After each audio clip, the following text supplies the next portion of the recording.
Hey, everybody. Look, good morning and welcome to Legacy Fellowship Channel. Look, we are here and we're starting early this morning, early, uh, with our mental health conference 2023. Hey, so what I am encouraging you to do right now is what I'm about to do. I'm going to Facebook and I am going over to Legacy Fellowship. Look, I got my phone in my hand. Do it with me. Go over to Legacy Fellowship. It looks like that, guys. If you can see it, it looks like this. It has the let's see. There we go. Go over to Legacy Fellowship. Go into the page and begin to share this right now. Share it with your friends. Share it on a page. Just share with everyone you know. We are about to have some amazing amazing. We're about to have some amazing therapists who are going to join us today. Look, I am putting it on the pages that I am. Yes, because I want everybody just to share this. Even go to your messenger and go on your messenger and just share it with uh share it with your friends in Messenger. Share it with your friends in Messenger. Share it with everyone because we want somebody to be helped today. So I'm still sharing. Give me one more second. I have just one more person, one or two more people that I want to share with here. So without further ado, let's get into it. Uh, we are here today for Mental Health Conference 2023. Guys, this is going to be amazing. As usual, every year we bring on therapists and different people to share therapists, nurses. We've had last year we did meditation. And so we bring people on because we want to share with you what is things that can help you, what's going on, things that can help you, how to um, make sure that you are looking at the situation the right way. And so I would like you, if you're looking right now, and if you're here with me right now, just to share this with everyone you know. Take somebody, take somebody, and tell them that the tell them that the mental health conference is beginning. And so, without further ado, I am going to introduce our very first speaker for today. I'm still taking y'all. If y'all ever watch me, you know that I take. So I'm still tagging. But without further ado, I am going to introduce to some and present to others Dr. Michael Barnes. Dr. Michael Barnes has been with us from the very first mental health conference. He has shared with us over the years different tools on how to move forward with our mental health. Also, he's talked to us about our loved ones when they get older. He's talked to us about our children. He's talked to us about so much. And this year is no different. So, without further ado, I would like to introduce to some and present to others Dr. Michael Barnes. Thank you so much. I would be remiss if I didn't say how grateful I am for Ms. Lydia Chapman to continue to do this. It's a real labor of love for her, and I'm glad that she sees fit to honor us in this way and to provide this service to many people who otherwise would not be exposed to some of the things, some of the topics, some of the areas, some of the advice that her program, her conference allows. So without any further ado, I'm going to address what I consider um, improving, ways to improve our present and our future mental health. Improving our present and future mental health. Now, first, before I even get started in terms of talking about improving, I want to define describe what I consider good mental health. Good mental health is characterized by a person's ability to fulfill a number of key activities and functions. And these include, and not are limited to, but include the ability to learn. I don't think that we often think of that as being part of good mental health, but the ability to learn is critical. It's critical. In other words, how can you function properly if you do not know how to learn? Okay? You're stuck, you're you're frustrated, you're paralyzed. And so therefore the ability to learn is critical to good mental health. Number two, the ability to feel, express, and manage a range of positive and negative emotions. Notice that not any one of those is sufficient, but all three are important to be able to feel, to express, and to manage a range, not just of negative emotions, as we often think, but positive and negative emotions. Sometimes your positive emotions can be a little bit, how one of my clients puts it, extra. So that's not a good thing. That's not a good sign of good mental health. All right. So you really want to be able to feel, express, and manage positive and negative emotions. The third one that I listed is the ability to form and maintain good relationships with others. The ability to form and maintain good relationships with others. And I'll take you to one of my a lesson I had in a math class, believe it or not, but I never forgot. My math teacher was quick to say that a relationship is different from a function. That is, a function goes one way, but a relationship goes two ways. So some of us are very good at maybe being on one side of the relationship and kind of dictating, if you will, dictating policy, but not good at receiving. All right. Others of us are passive, and we're just on the receiving end of what we would call a relationship, but we're really not good at being on the other end. So the ability to form and maintain good relationships, meaning the ability to go back and forth with someone or someone's, okay, is important to good mental health. And the fourth one I have is the ability to cope and manage change and uncertainty. That one is really, really big because, in my experience, change is not something that most people do well with. Most people are really, really upset. In fact, to quote one of my former co-teachers, there was something she calls equilibrium and disequilibrium. And most of us are fine as long as there's equilibrium.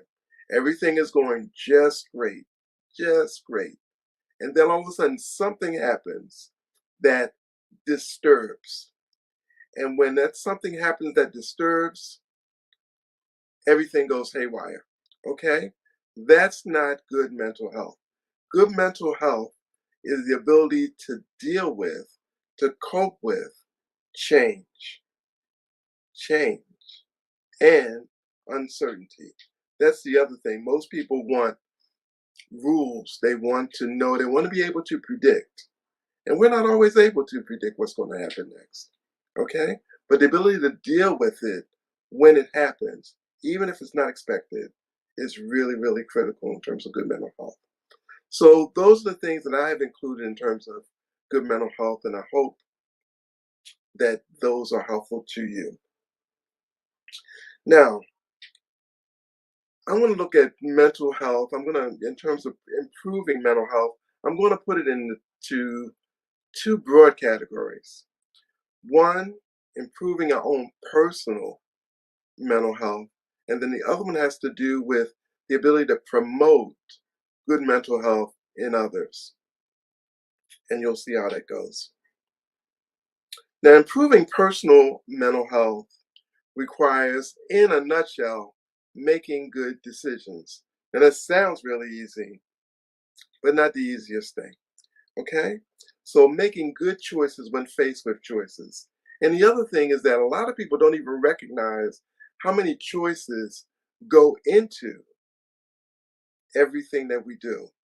Some people feel like, well, I was forced to do that. I was made to do that. Or she did this and made me do that. Or he did that and I had to do this. But most of the time, in fact, the kind of psychology that I practice deals with the importance of thinking and how thinking is so tied into our behaviors and also our emotions. Okay? So when we're talking about good mental health, we're talking about making good choices. And the truth of the matter is that two people can be faced with the same situation, and one of them chooses one way that benefits, and another person chooses another way, and it doesn't turn out well at all. So it's all about making those good choices. Another problem for us is, or I should say, there's several problems for us because for many of us, making good choices requires change to our current thinking, our current emotionality, and our current behaviors. They include our negative thinking, or I call it our stinking thinking, our unhealthy habits, things that we are used to doing, possibly even enjoying, but doesn't result in good results. Okay? The other one is drug and alcohol use. Now, I'm not here to preach about drug and alcohol use, and if that's one of your things, don't take offense, please. But I just want you to know that most of the time, my experience is that the use is connected to abuse, misuse, and it doesn't wind up with a person being able to make good choices. Okay? That's good. You know, that's the way that is. The other thing that I need to point out very carefully is that many of us, in terms of good mental health, we haven't been taught some of the things that lend itself to good mental health. We haven't been taught how to make good choices. And then for some of us, we might have been taught, but the way we were taught was so bad that it results in us making bad choices. So we were treated, let's say, with a lot of punishment. So we would make the right choice, but it had a lot of secondary, let's say, not gains, secondary losses, secondary problems. You know, it's almost like a drug, you know. Every drug I know has some side effect. And sometimes some of the ways that we're taught or we've been taught has had some side effects. All right. So we need to address the fact that even though we might have been taught the right thing, if you will, the method that was employed was not the best. Okay? And it's had a negative effect on us. So I want to now go into point out some practical things that I think that might serve you well in terms of good mental health. Just some practical things. All right? Things that probably you know. Things that maybe you were taught or told, but you've ignored or only use them inconsistently, but I'm going to point them out once more. One, talk about your feelings. Unfortunately, especially with men, we have not been encouraged or even taught how to talk about our feelings. Most of the time, we've been told to tough it out, don't cry, don't emote, don't let them see you sweat. You know all of the little cliches. But I'm here to tell you that talking about your feelings is critical to good mental health. And another thing I want to point out, and I didn't write this down, but I'm going to point it out now because it's occurring in my mind. Feelings are not bad. Whatever you feel, you feel. Okay? So if you feel joyous, even if other people don't understand your joy, that's your feeling. If you feel it, you feel it. Okay? You could be angry, and somebody next to you could say, I don't know why that made you angry. Doesn't matter. If you feel angry, that's legitimate. You feel it, it's yours, own it, express it, manage it, okay? And get it out, okay? Um, the second one, in terms of practical things that you can do to increase good mental health, keep active. The one thing that depression kind of reflects is a lack of activity, okay? You hear a depressed person mainly saying, I can't get out of bed. I don't want to move. I just don't feel like doing anything, and so they don't. Okay? But keeping active is critical to good mental health. Find activities that you like, enjoy them, be active. One of the things that the pandemic did was it shut down a lot of activity or the usual activities that people engaged in because they couldn't get out, they couldn't move around, they couldn't become active.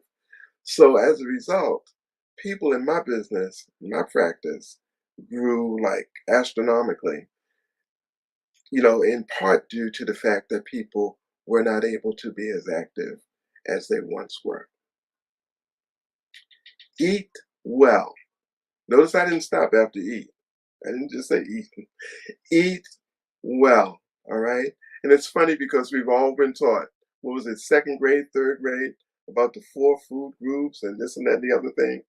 Some of us think that that means like 4 donuts. No, that's not the 4 food groups that we were taught, okay? 4 food groups, balanced nutrition. If you don't know what those are, you don't remember them, you can always Google. I know you Google everything else.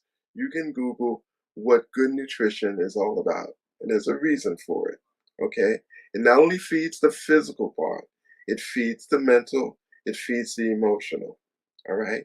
Eat well. Drink sensibly, all right? Of course, drink those things that lend themselves to good decision making, but also drink with moderation. Don't over, don't under. Okay? And let me just tell you, the one thing that God has provided for us that has no issues whatsoever is water. Okay? Drink plenty of water. I think the guidelines are like about what does it say, for every pound you are, drink 100 ounces or something like that. I forget now what the formula is, but drink plenty of water. Keep in touch, be sociable. Remember that the first thing that God did after he created man is he created woman that was in part to be sociable. You're not meant to live alone. You're not meant to be by yourself. Okay? Be sociable. And that doesn't mean that you have to have, friends just of the opposite sex. Definitely friends all across the board. Okay? Ask for help. That's something.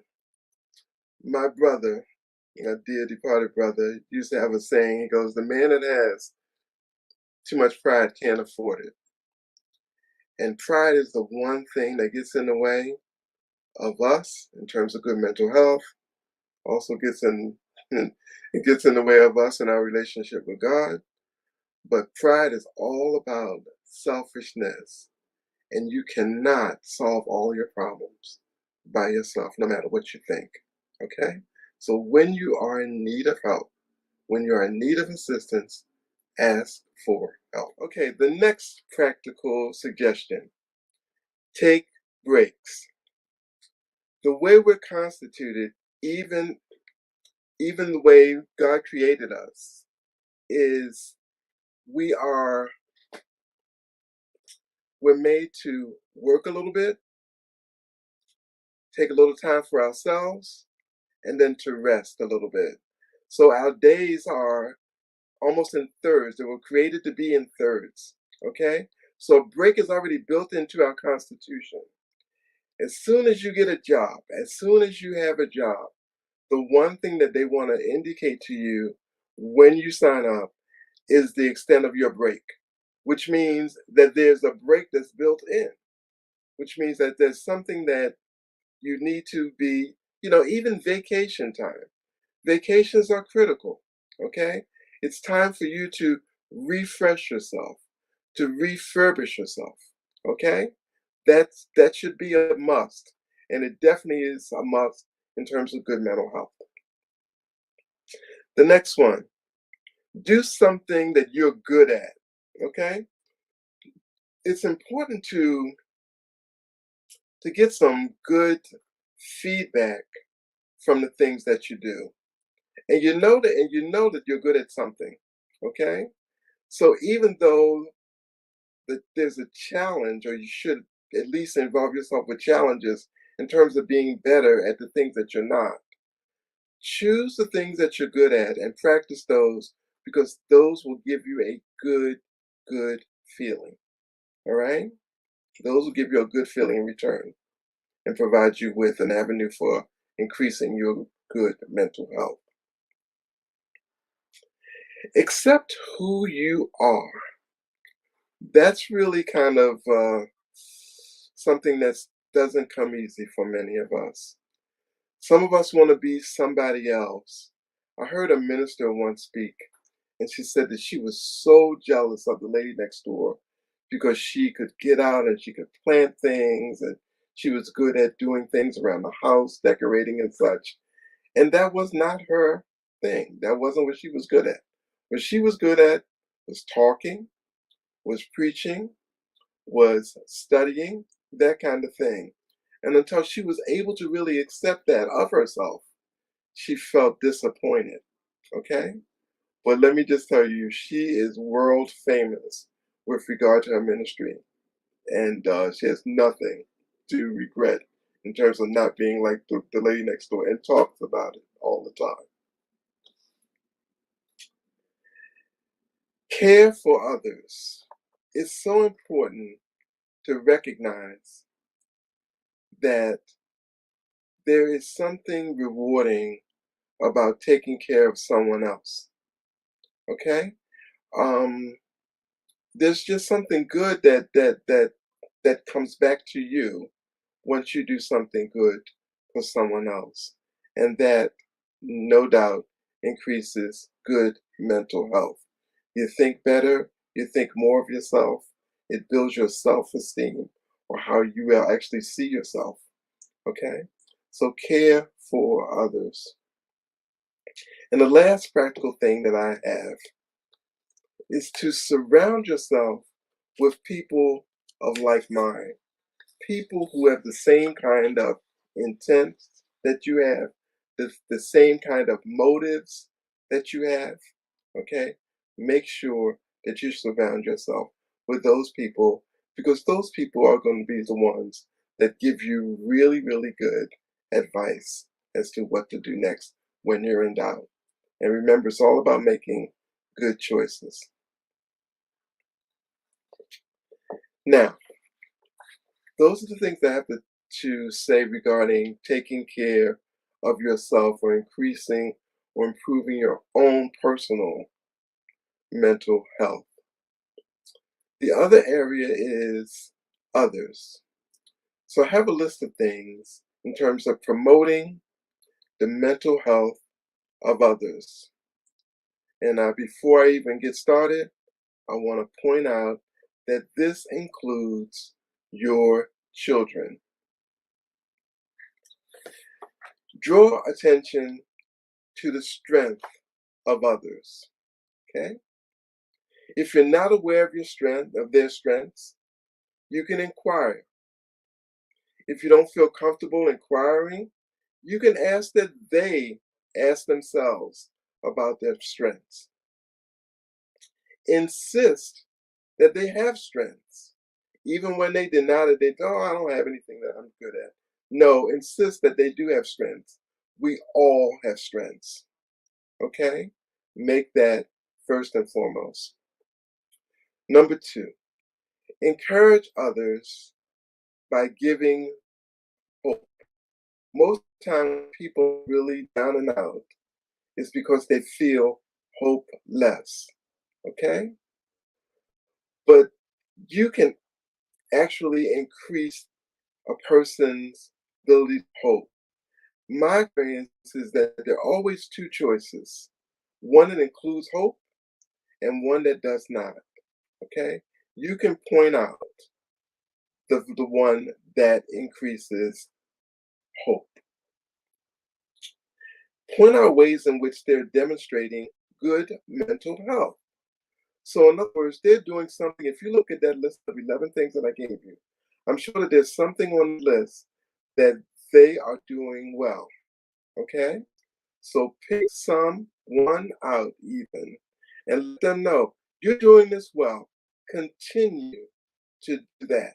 And then you can point out some other things that they can do that would even be helpful to their good mental health. Some reminders to you as you're going about promoting this good mental health. Some situations that you're going to encounter with people are going to require additional resources. Some people require medication. Some people require hospitalization even. However, there's an answer that lines up with hope, and you can point that out to them. Because you know why I know that? Because that's the kind of God that I serve. No matter how badly some situations are, there is hope. Number two, do not, you as a person that's promoting mental health, good mental health with people, do not be discouraged. Others may not immediately or initially respond positively to your efforts, and while they may never admit it, they are grateful for your attempts. And remember, even if they come across very negatively, God is pleased with your efforts. Okay? So do it to please God. Promoting the mental health of our children. Let me repeat before I even go on to that topic that the above advice that I gave regarding giving help to others is all positive. And let me repeat what I said. Okay? It's our ability. We should draw attention to the strengths. We encourage our children by giving them hope. And we point out ways in which they're demonstrating good mental health. Now, as parents and caretakers, it's our responsibility. It's our responsibility to improve the good mental health of our children. More importantly, it's an investment in our future. Now, with that, I'm going to give you a couple of things that I suggest in terms of getting this job done. Discover or create a means of communication. Now, this might require change on our parts because most of the parents that I serve, they think that they're fixtures and the child needs to do all the adjusting. Not true. Sometimes we would be much better off if we could be a little bit more flexible in the way we see things and the way we do things. It would benefit us and it would benefit them as well. And there's no reason. In fact, if we've really thought long and hard, the lack of flexibility in our parents and our grandparents was one of the things that we hated. Yet we latch onto it and practice it as though it's some sort of something that we need to do. The truth is, that's all we know, and that's not enough. That's not good enough. Okay? So be more flexible. Discover, create means of communication with your children. Okay, the next one is the big one. Employing discipline. Now, I'm just going to say, I said to myself, I said, let me look up the word discipline and see what I find in terms of what Webster or whomever, Merriam-Webster or whomever is defining this word. See if I agree with what they're saying. Okay, so discipline was defined as such: the practice of training people to obey rules or code of behavior using punishment to correct disobedience. Let me read that again for you. The practice of training people to obey rules or code of behavior using punishment to correct disobedience. Now I said to myself, I said, maybe most of the parents that I know, and maybe you as a parent or a caretaker, maybe you are subscribing to this particular definition. But I'm going on record to say that I disagree with this definition. And while I'm in agreement with the importance of obedience, I'm not in agreement with the definition of discipline, nor one, the implied method, or two, the stated goal. Okay? I'm not in agreement with that. I believe that discipline requires teaching as a method with a goal of having the recipient discern the difference between right and wrong. So discipline requires teaching as a method with the goal of having the recipient discern or be able to determine the difference between right and wrong, and hoping that the recipient, the child, the student, if you will choose to do right. Understanding that the tools include clearly defined consequences applied to the child, applied to the student based on their behaviors. So I'm not saying don't consecrate the behaviors. Definitely pass on consequences, but they're clearly defined. They're not made up on the spot. You don't say all of a sudden, oh, because you sassed me, if you will, now I'm going to kill you. That wasn't out the box what you told them. You said, if you are smart with me, what you're going to get is blah blah blah blah blah. Usually, some sort of punishment that's going to be taking away, at the very least, taking away something that's pleasurable to the child, or maybe even, if not withdrawing or withholding something, definitely putting them in a place where they can enjoy what it is that my mom used to keep me in the house because she knew all I wanted to do was get outside and play ball.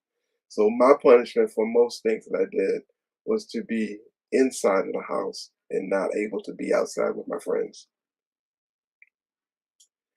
I also want to point out, I said consecrate. Pass on consequences, not just on negative behaviors, but also for positive ones. The one thing that anybody in psychology has ever learned, that taking a psychology course has ever learned, is that reward is much more powerful than punishment. Not only that, but punishment always carries some sort of a side effect, whereas reward, the bonus is that you probably will see that behavior again on the basis of the fact that the person experienced a reward. So you want to consecrate in line with whatever the behavior was, both positive and negative. And the last thing I want to add in terms of my definition is to apply both of those consequences with grace. Grace. Unwanted, undeserved favor. So there's a way to say and do everything. And it doesn't have to be over the top, either reward or punishment. It doesn't have to be over the top. In line with whatever was done, but with love. Now note the positivity associated with the suggestions that I gave, promoting the mental health of others. Draw attention to the strength, encourage others by giving them hope, pointing out ways in which they are demonstrating good mental health. Return to those things, dealing with others. Regarding discipline, I want to go back to the definition of discipline. I'm reminded that Jesus' followers were regarded as disciples. They referred to him as their teacher. His teachings were often through narrative. He spoke to them. He gave them parables. He gave them instances. He gave them suggestions. But he also showed them how to act. He taught them through his behavior.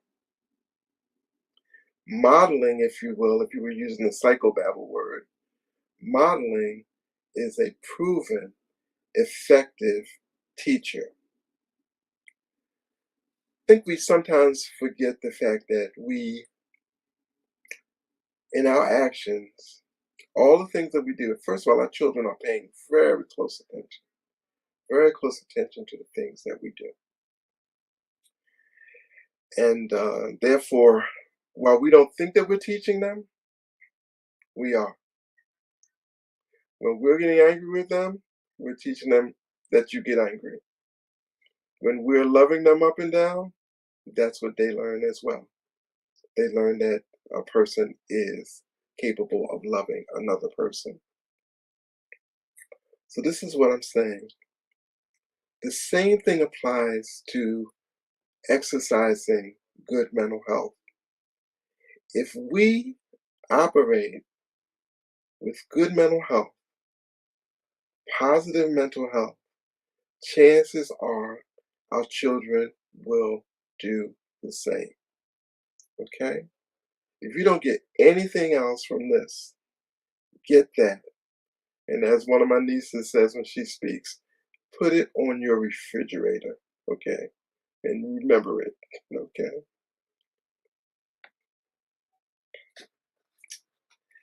Now,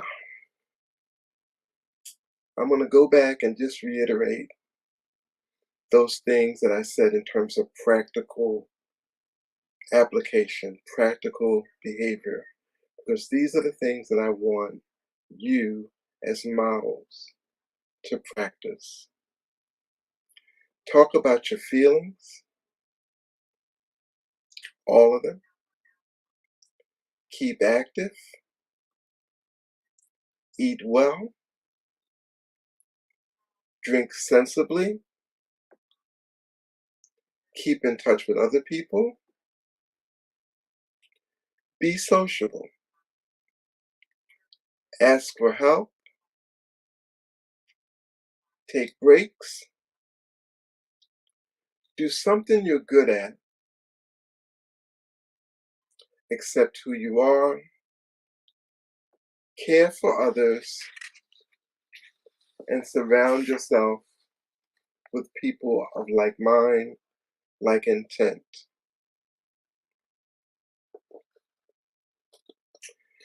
We parents and caretakers would benefit from redefining the word discipline and be more mindful of creating our disciples.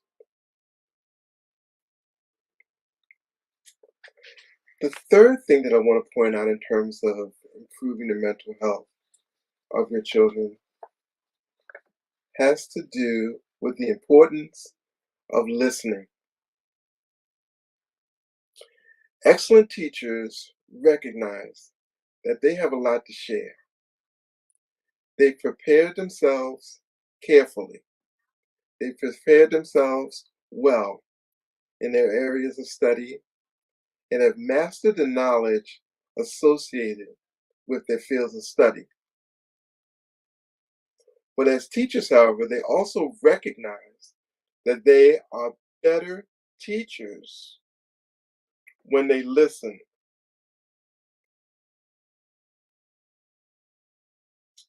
They are better teachers when they listen. Why? Because listening provides, one, a means of assessing their effectiveness. They can tell how much what they are teaching and has actually been absorbed by listening to their students. Listening provides a measure of correcting any misconceptions. Have you ever tried to tell somebody something and they repeated it back to you and it was totally different from what you wanted them to perceive? The only way that you know this is by listening. Then you can correct it. There's a reason why communication, relationships, if you will, go back and forth, because that's the only way that you have even a chance of things being clearer, of your point of view being known. And the third thing that listening provides is it allows a student to vent his or her feelings that might enhance learning or might even inhibit learning. And if you don't get that expression, if you're shutting it down, I have some I have some friends who I can't get a word in edgewise, okay, because they just don't listen. So they just keep saying the same things over and over and over again. I can't get a word in edgewise, and finally I just shut down. I shut down, or I don't talk to them often, okay, because there's no reason to. Okay, why say anything? I have one friend, I have to tell you, his wife, his wife gets in the background and she goes, "Would you just be quiet and let Dr. Barnes say something? Would you just do that?" Okay, because it's important. It's important that he knows that I have something worthwhile to say as well. And I may even help him clarify some things that he thinks that he's maybe a little frustrated in terms of getting it across to me, but I already got it. Okay. All right. So in summary, we have responsibility to establish and maintain our own mental health. A responsibility to establish and maintain our own mental health. If we look at it as a responsibility, as opposed to a choice that we choose not to get involved in. If we look at it as a responsibility, it will enhance our lives tremendously. It might require some extra effort. It might include or require some research, some discovery, because some of us have not been taught or haven't been taught well. It might even include, hold on to your seats. It might even include being involved in a therapeutic setting and receiving some therapy, some advice. And the way I look at therapy is it's a way of someone else assisting me with problem solving. If you could just look at it that way, I think you'll be so much better off. And remember, many of us have not been properly taught how to experience good mental health or by the correct means or both. And it doesn't hurt rather. It doesn't hurt to look elsewhere, to ask for help. Okay? And it doesn't have to be a lifelong situation. It might for you, but it doesn't necessarily have to be a lifelong situation. But you might need it right now. Having said that, looking at other people, we have an opportunity to improve the mental health of our future, not only by helping ourselves, but promoting good mental health in others. And while I did not mention it, well, I'm going to mention it now. In that we haven't been taught, some of us have not been taught well by those people that are our elders, we might be able to help some of our elders as well as our peers. But if nothing else, I'm going to emphasize that we improve the mental health of our children. And having said that, I hope that you've gotten something positive from this presentation. Thank you.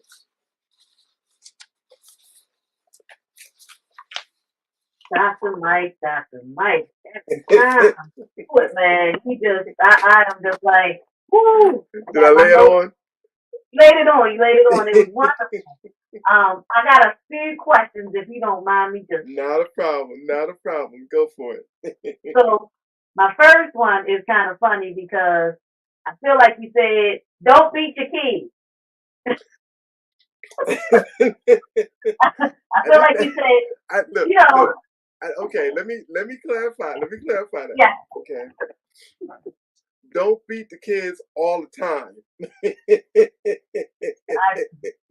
Sometimes, what I'm trying to say is that sometimes there's certain situations that I think that beating a child is in line with whatever happened. But there's some parents, this is what I want to make clear. There's some parents that don't have what's the word? They don't have bandwidth.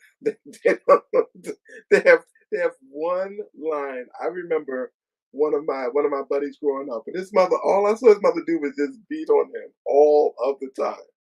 And it didn't, let me just tell you, in adulthood, it was not the best choice to do. Okay?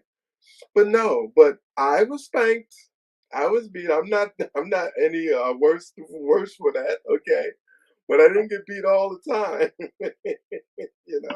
And it was in line. My mom was the main one to keep me indoors. But my father, just so everybody knows, my father had an official belt, okay? Yeah, there was the official belt. And let me just tell you, like Jesus had to carry his cross, I had to go get the belt, so no, that's not what I'm saying. So I'm glad that you cleared that up. Okay. Yeah. No, and this is the thing. So I personally do not spank my child. It's a personal preference because, as you know, when we grew up, spanking was like the first line of defense. Yes. The first line of defense is, you're going to get a beating. So I'm really, really happy that my daughter seems to be pretty good with the talking to for most things, and the taking things away. But and sometimes it's our trauma, how we deal with it. Exactly. Okay? It's our trauma. So because I knew that the first line for me was a beating, it's the 110th down the line for her. Right. Now, I haven't gone too far away where, when she comes up, she be back at the beating because my mother never beat me. She probably should have beat me. So when you Yeah. say that, it's always, when people talk about discipline, it's one of those things I always ask about because, um, you know, we have, so discipline has become like a banner of good or bad. And you'll find people who land on, Super thick. discipline, capital punishment is totally bad because they'll say beating is capital punishment. But I don't think it's necessarily capital punishment, but it is a tool that must be used properly. Yeah. And another thing I want to point out is it's all. I heard a minister say one time. He said, "I love my children adequately." I'm like, adequately? What does that mean? But he knew there were differences. One child needed, I'll put that in quotes, a spanking. Okay, spank was very effective. Another child, if you just looked at them real hard, they got it. Okay, so whatever does the trick without the side effects is what I'm talking about. And sometimes let me just say this too. My father used to beat me with paragraphs. So he would he, he would talk as he was doing it. So he was also teaching me like what not to do and what to do at the same time he was spanking me. So it was very clear. And spanking is a much better word, guys. I said beating, but spanking is a much better word. No, and I was going to point that out because our parents, if you will, said beating, Yes. and they meant it. No, I'm just teasing. Well, you did get you got.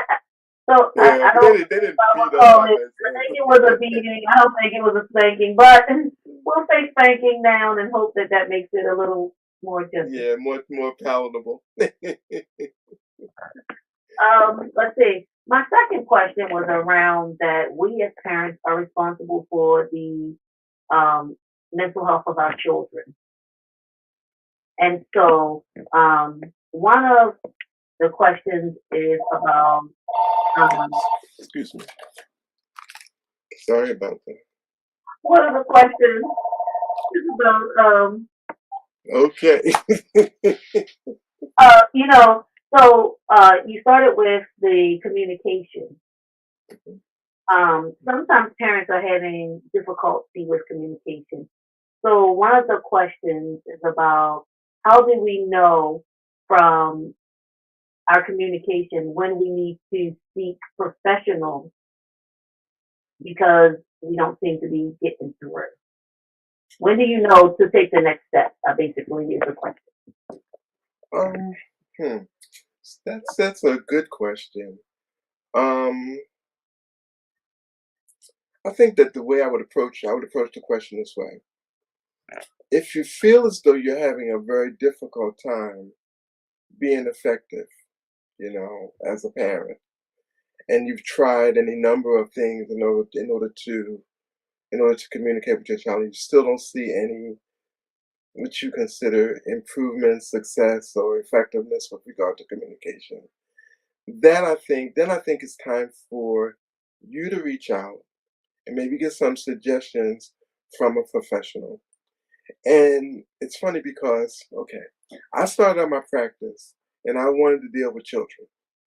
That was my goal. All right. I wanted to work in the school system and I also wanted to work outside the school system with children privately. That was my thing. I found out that many of the parents I was dealing with, especially privately, were spoiling my work. So Okay. before they even got back to the car, okay, they were spoiling the time that I had spent with the child. And so I had to change the way I approached it. And I said, Mrs. or Mr. So and so, I would like to see you next time, okay? Or I would like to see the two of you, or sometimes even the whole family, and bring grandma the next time, okay? So I had to kind of evolve into a family situation, okay? So I think the first thing is for the parent or caretaker to reach out, get the suggestion of the professional, and let the professional take it from there, okay? in terms of what they would suggest to do. All right, because I tell this story. I had one. I had one parent, and she said, "I'm bringing Tony to you." I said, "Okay." I said, "Well, I have to tell you, my history is suggested that I'd let you know that I might want to see you sometime, Tony sometimes, or you and Tony sometimes, or maybe others. I don't know. We'll see." She said, "Well, if that's the case, then forget it, because I'm bringing Tony to you. I don't have any interest in seeing you. If I want to see you, I'd say I want to see you." I was like, I kind of knew then where the problem was, but I said, "Okay, no problem." I said, she said, "Well, no dice?" I said, "No dice. You can't tell me how to run my practice. So Right. maybe you can find someone else that suits what you want. I'm gonna do what's best." So 6 months, 6 months later, she calls me. She said, "You remember me?" I'm like, "Yeah." I said, "You're Tony's mom, right?" She said, "Yeah." So now I have James and Tony. I said, "God," and then we started laughing. The two of us started laughing. I said, "Can I ask you a question? You might get mad with me." I said, "I'm gonna ask anyway." She said, "Sure." I said, "Who do they have in common?" Right. So I just want to let you know I haven't changed the way I practice. So you only with the understanding that sometimes I might just want to see you, or sometimes I want to see you and them. Okay. And what's interesting too? I'll just say this: that when I run it down, when I see the kid the first time, and I tell them that, just that, I say, "How would you feel if I asked mom or dad, or mom and dad, or grandma, or whomever, sometimes to come in with you or without you? Is that okay with you?" They're like, "Yeah." I have not had a child say no yet, Wow. and and I've been doing this for a long time. Mhm. Mhm. Okay. So I So have yes, I a don't know if I answered your question, but that's the way I would. That's the way I would go about it. It's that's not a, like there's a certain time, but if you're feeling a level of frustration, or a miss or a disconnect, reach out, ask for help, and sometimes it may even just take a meeting. If the child might just know that there's a place I can go, that a person understands me or will listen to me, and can even, and sometimes I just act as an interpreter, you know, that can interpret what I'm thinking and feeling to my parents or my caretaker. You know. and the last question here is, you talked about allowing the student or the child to vent. So the question is, when does a vent turn into a disrespect situation? No, there's a way to do everything. Okay, and sometimes the venting can be a little extra. Even okay, even in my practice, let's say, for example, let's say it got to the point where I was dealing with the child and a parent, let's say, and we were in my office, the three of us, so we were doing it remotely, whatever. And the child got to be a little bit extra, a little bit, in my estimation, disrespectful. It may be the norm at home, but in my office, it felt disrespectful. I would check it. And like I said, sometimes I can act as interpreter, and I can say, what Tony means is, okay, Tony, we got to get a grip on that because, you know, your your parent here, okay, Right. they don't hear that. And then we get into other things that are just as bad in terms of reaction from the parent. So let me help, okay? This is what Tony means. Tony, now you say it because I'm trying to get you in the practice of saying it. So I'm not just going to say it and let that be the case. Tony, now I need to hear you say it. And if Tony doesn't respond in a positive way, then we also know another problem because Tony now is not even being cooperative at all, not even with the therapist. Now I don't have any skin in the game. So, we got to get that straight.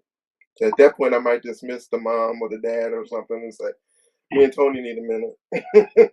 Okay, that happens too. Well, Dr. Mike, this has been, as usual, so enlightening. Of course, I still have my couple pages of notes here. I do it every time. It's just because it gets so good as you're going through it, and I'm like, oh, I gotta write that down. Oh, I gotta write that down. Oh, I gotta write that down. So, like, yes, Thank you. I mean, because these things are good for our everyday lives, and that's the point of this whole conference every year is that to get tools to take us that we can use in our everyday lives. And so I think Absolutely. that you always load us up with a bunch of things to just consider and to add to our what is it, toolkit. That's it. Thank you. That's a But good term. That's a good term. yeah, yeah. And guys, I think he's been here so much that I can say what his email is. It's psychmike@aol.com. That's right. Don't forget the E. Psych Yes, E Mike. psych Don't confuse it with Psycho. It's not Psycho. not Psych E. psychemike@aol.com. Now, I'm gonna tell you, he's probably the only person still has an AOL. I AOL. know. I just talked to somebody earlier today and I said, I do have a Gmail account, but I have so many old people that are so familiar with the AOL account, I just keep using it. So I just have to keep making it more and more secure. That's all. And they can find you on Facebook also under Absolutely. Michael Bond. So look, if you need to reach out, please reach out to Dr. Michael, and just let him help you. I think that's the bottom line, right? Yeah, absolutely. Absolutely.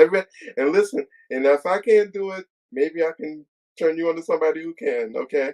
My ego is not involved. Okay, so Yes, okay, as so you you guys need to can know. see.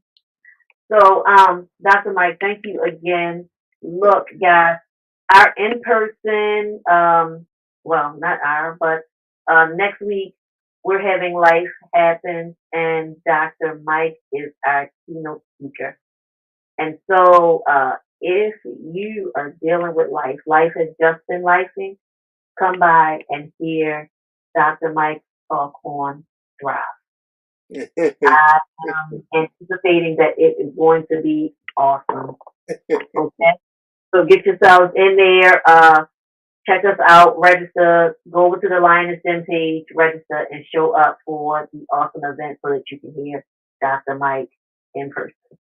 Thank you so much, Dr. Mike. I appreciate Thank you. Thank you for all of your efforts. It starts with you. And I'm really, really grateful. I'm grateful for all that you do. And I really want everybody to know. Thank you, sir. Thank you Okay? so much. All right, we're gonna move to the next person, and we'll see you. Next I'll week. see you next week, and I Yeah, hope you guys who are watching will join us next week. absolutely. Absolutely.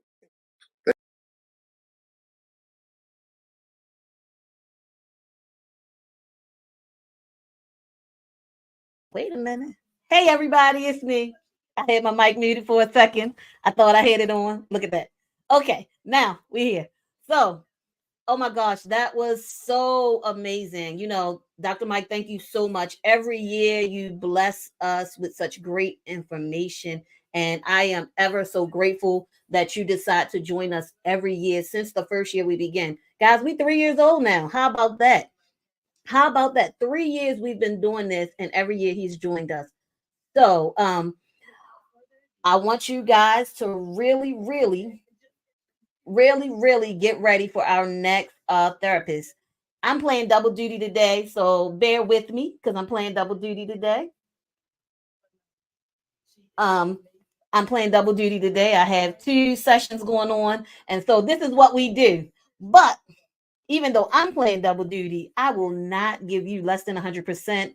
And so, without further ado, my friend, I'm going to say today, my friend, if she's okay with that, my friend, our cousin counselor next door, as she has been deemed, is here to share with us.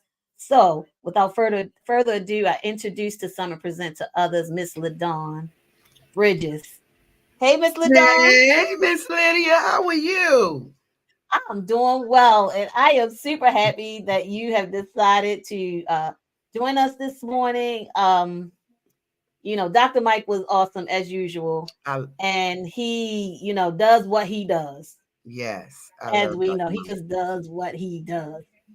And so, I am already like in full gear. I have like a couple pages of notes from him. I got a whole notebook because I'm pretty sure with everybody who's going to be here today, I'm going to need it. I'm going to I need did it. too. I did too. So, I know you have your presentation together. I'm not going to talk to you long. I'm going to go ahead and let you get into it, and I'll come back at the end and ask a few questions and all that good stuff that we do. Okay. So, everybody, Miss LaDawn Bridges. Hey, everybody. Thank you for having me, Miss Lydia. I am so excited to be here. Let me just say that I finally get to meet Dr. Mike in a couple of days, and so I'm excited about that. So my presentation today is going to be about the healers that need healing. Okay. There are some of us who have been healers, not because we wanted to, not because we asked for it, but because it's just a part of how we evolved in life. Okay. So let me just first give a disclaimer that I talk a lot with my hands. That's how I'm able to express myself. And if you see my hands moving, you see me looking around, it's only because that's how I let things flow. Okay. Part of being quote unquote a healer. So, first thing I want to do is define um, what is considered to be, or who may be considered to be a healer, right? So, and first to do that, I need to define healing or a healer. Healing, to make whole, to make solid, to restore health. That can be done physically, mentally, spiritually, and emotionally. So some of us, well, we might not be trained to be a doctor to heal yourself physically, but we are the one that everybody come to in the family, right? We are the ones who, when somebody needs prayer, they come to you, say, can you say a prayer for me? You are part of that healing phase, okay?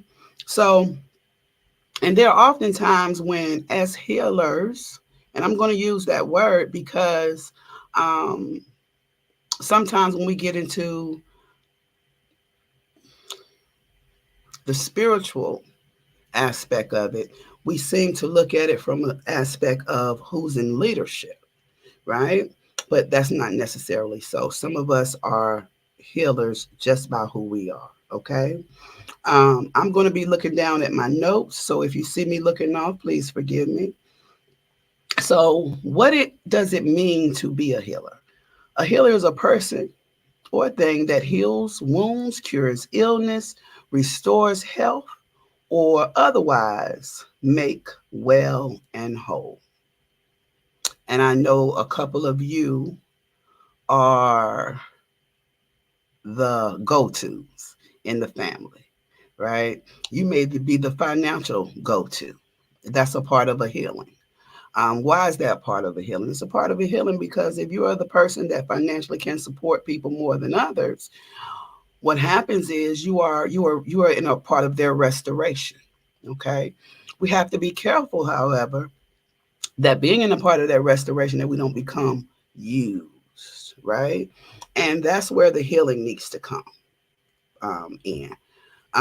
Because let's just say you are a financial person that a lot of people come to.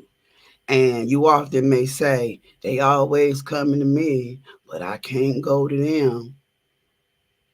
That's not their lot. That's not a part of their makeup, right? But sometimes it gets to the point where you get tired of that. You get tired of being that financial person, right? So what you may do is isolate yourself. Mm-mm. I ain't doing it. They always coming to me financially. I ain't doing it. Well, that's where we know that we need to be healed as healers, right? Now, let me say that there are 5 stages, right, to healing. Okay, there are 5 stages to healing, and then I'm gonna expand on 2 more that can be added in reference to what I'm talking about. All right, the 5 stages of healing is just like the 5 stages of change. Okay, there is grief and denial of healing. Right, you grieve what needs to be healed. All right, or you're in denial of what needs to be healed. I use a lot of examples, practical examples, because it make sense, right? So next, I'm gonna stay on something that everybody is familiar with, and that's the family aspect of being a healer. Okay, so let's say you are the go-to person in your family that puts everything together, that keeps everybody together, and you tired, just dog tired. You tired of being that person and not having somebody behind you to support you, right? There is a grief in that. And often that can cause depression. You often feel like, I'm always helping everybody. I'm always putting the family together. I'm always making sure everything is okay. However, what you don't realize is that's you were that chosen person. Um, and your sister or your brother, your auntie, your uncle, your mom and dad may not be that chosen person. So there's a grief in that and there's a denial in that. You may not want to be that person. Then comes the anger. There's an anger associated with that. The anger is, why me? Why I always got to be that person? Why I always got to be that person that everybody coming to? I'm tired of nobody being there for me. Then you get to meet, if you got a friend like me, the bargaining stage. Because I'm going to come in as a healer myself, right? And say, well, that's your lie. That's what, that's who it is. That's you, the chosen one, right? And you may say, well, okay, yeah, I might be the chosen one, but I don't. I guess I can put it back together, right? And then comes back to depression, right? That's the fourth stage. Because the depression is necessary in order, and I hate to say that without having explaining that more profoundly about sometimes depression is necessary, but the depression is necessary so you can understand that sometimes if we did not have depression, we would not know what happiness looks like. We would not know what it feels like to feel better, right? And I know a lot of us can relate to there's no good without evil. No good without bad. There's no um, up without down. There's no left without a right. So sometimes depression becomes a necessary, quote unquote, as the world says, evil in order for you to rejoice when you recover. Okay. And then there's an acceptance phase of being a healer, of being healed, right? That's when you say, okay, this is what I'm going to do. This is what I'm supposed to do. And I'm cool with it. I realize that if I'm not that person in my family, things may fall apart. I realize if I don't pour into, it ain't going to be no more pouring, right? And I'm gonna say this about when Big Mama leaves this world. Usually, a lot of people recognize that when you have aunties and uncles that are leaders in the family, once they go away, the family tends to fall apart, right? And there's often it can be years, like before the family get back together. Like literally years before the family can get back together to where the pouring stops. Okay. So a lot of times the acceptance becomes in when somebody else in the family after Big Mama passes away. It may be an auntie, it may be a grandchild. Say, okay, our family is toe up. somebody got to take the lead. Somebody got to take this lead. And I don't want it to be me, but I'm accept that it may have to be me. Okay. Now, those are the 5 stages of healing, right? But now I'm going to add 2 more that, so it could be 7 stages of healing, but I focus on those 5 because those are the most familiar stages of change, and people are familiar with it, right? The 6th one that I'm going to bring up is love entering in. Okay. After you accept it, and that person putting it back together, because Big Mama gone now, there comes a time when love enters back into that dynamic. And the healing becomes a joyous event. The healing is like, yes, my family is okay. We still got it, okay? We can get this thing back together, okay? And then there is love consuming. That's the 7th one. Love consuming, where we all come together and say, yeah, we needed this. And then what happens is that 3rd and 4th generation that are babies, now somebody else becomes Big Mama.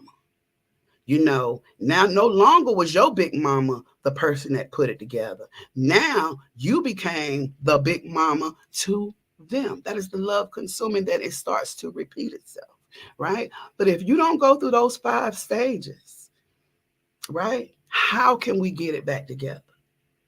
How can, if we don't go through the grief and the denial, the anger, I'm mad because I ain't got that support, the bargaining, the depression, dang, and then the acceptance.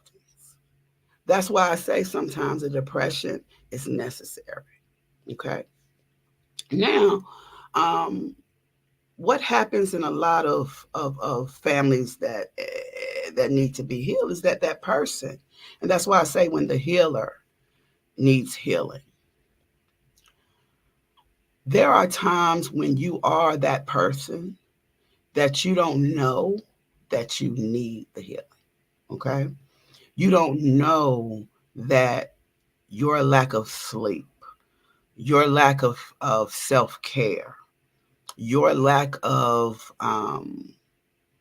wanting to be involved, the isolation, right, is a part of that those 5 stages. You don't realize that, so you sit in silence and you begin to kind of just back away from everybody, right? You begin to say, get off my back. I don't want to deal with y'all, right? When you become something different because of others' actions, mentally, you know that you need a healing, okay? Oftentimes, as a mental health provider, now let me just say, if you have a mental health provider that does not go to their own mental health professional, or does not reach out, at least have a colleague that they can bounce stuff off of that is a mental health professional, you may be in trouble, right? So one of the questions, if you guys go seek therapy, I want you to ask your therapist, hey, who do you talk to? And if they say, I don't talk to nobody, I'm good, they lying. Let me just say they lying, they ain't good, and you need to find somebody else, okay, really.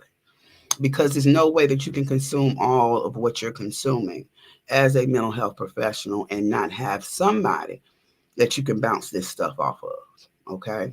We take a lot in as mental health professionals.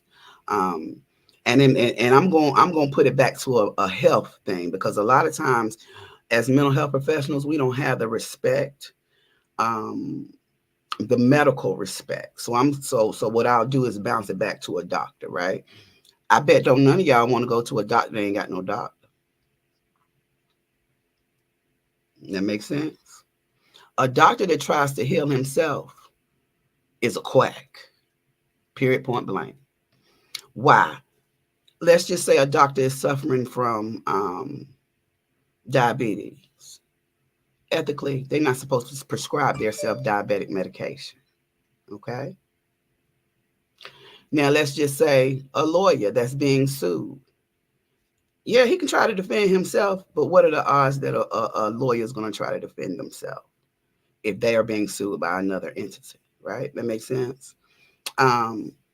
Would you eat at a restaurant that the person can't cook, but they serving you food, right? Okay, that makes sense. So what I'm saying is, as a mental health professional, you have to be able to say, hey, I need to talk, I need to bounce this off of somebody. And if you are going to seek any type of therapeutic relationship, ask questions, okay? Now, I'm going to go back to something that I was kind of touching on before in those 5 stages. And what does it mean to need healing? Okay. When you need healing, you have an emotional injury that requires healing, repairing, and mending that thing back together. Okay. Because this is a mental health conference, I'm going to stay in the mental health realm. But Miss Lydia, I got a whole lot to say, but I'm going to keep it cute. I'm going to keep it cute and make it strictly about mental health and being the healers needing healing, right?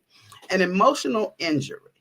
Sometimes it takes you to seek therapy to know that you have an emotional injury. Okay? Sometimes you don't know you got an emotional injury. Sometimes you may say, well, I don't like going to events that blah, blah, blah, blah, but you don't even know why you don't like going to those events.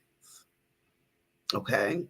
Sometimes we don't like going around certain family members, but we never talk about why you don't like going around certain family members, right? We never talk about the whys behind the emotional injury. Okay. And what a lot of healers try to do is divert. Well, I'm good. I ain't got to be around them.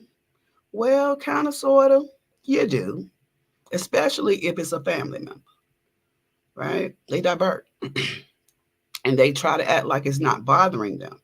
But let me tell you something, as a person with a family, there are certain family members that can walk in the room and get on your nerves. They ain't said nothing to you. They really haven't done nothing to you, but they just get on your nerves with their presence. Sometimes that is involved with an emotional injury that family person has caused you, right? So you can be the healer. You can be the one that everybody comes to. But you don't want to be around your cousin over there because they injured you when you was 5, right? They said something to you when you was 10. And so what has happened is that has built up to now you 50 and you still don't like cousin such and such because you never took care of that emotional injury, right? So sometimes as a healer, you got to know there are signs, physical and spiritual and emotional, to let you know that there should be some healing taking place. Okay.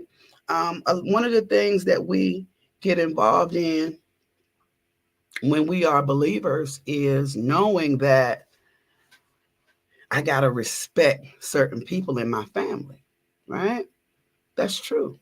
But you also have to have respect for self.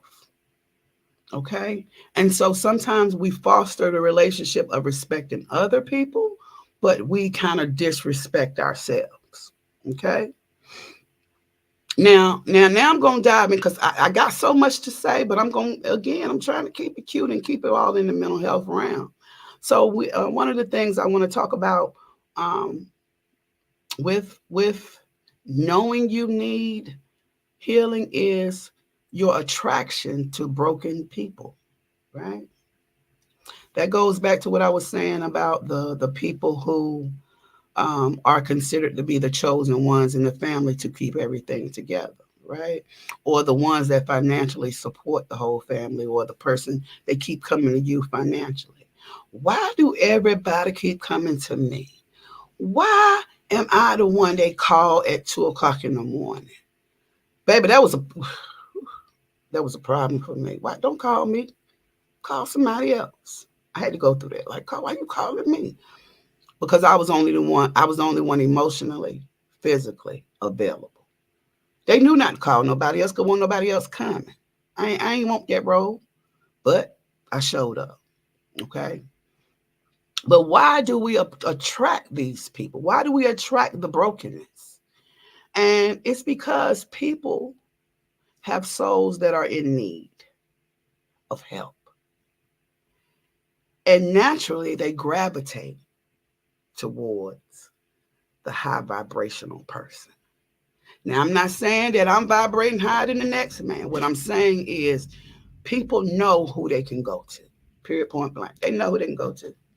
You know you ain't calling Puka because Puka ain't got nothing to offer but can I have? Now, he may be a great person. He may bring laughter to the group. He may be somebody that everybody want around, but you already know Puka ain't Puka. It's going to be Puka and be Puka, right? People going to be people. But if you are the person that has been the healer in the family, if you are the go-to person, if you are the one that people tend to gravitate to, they already know. Oh yeah, I can go to her, or I can go to him. Cause why?